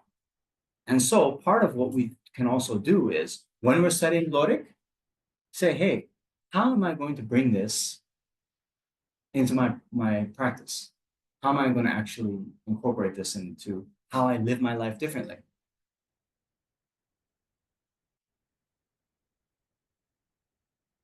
And that you should be thinking about. So maybe we'll end here. Happy Mother's Day.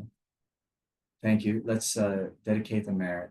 So due to the merit of our time here together, may we quickly be free of all suffering.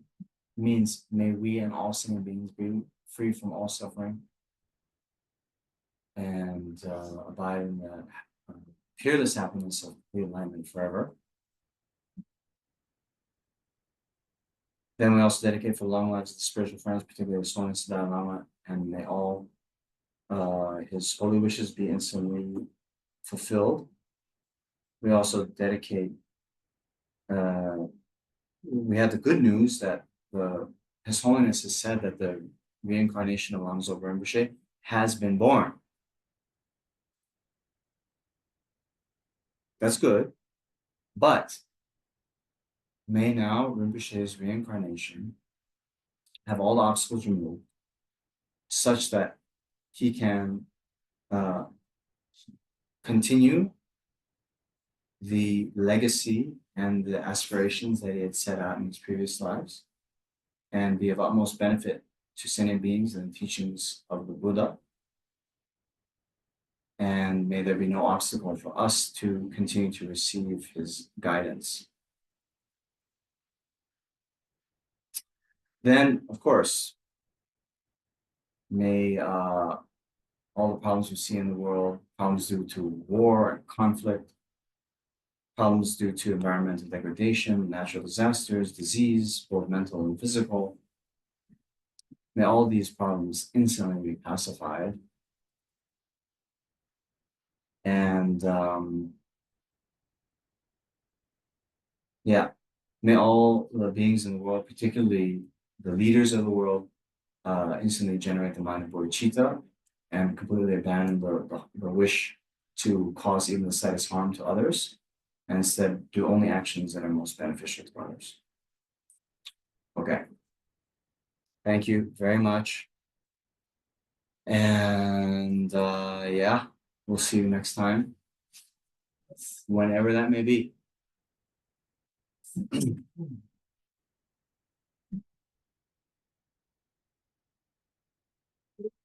Oh, thank you. Okay, that's fine. And China. See you soon. Yes. Okay. Namaste, everyone. Thank you. Thank you all for coming. And next week we have teachings on death and impermanence and by Khaldanla online. We're saying thank you, thank you.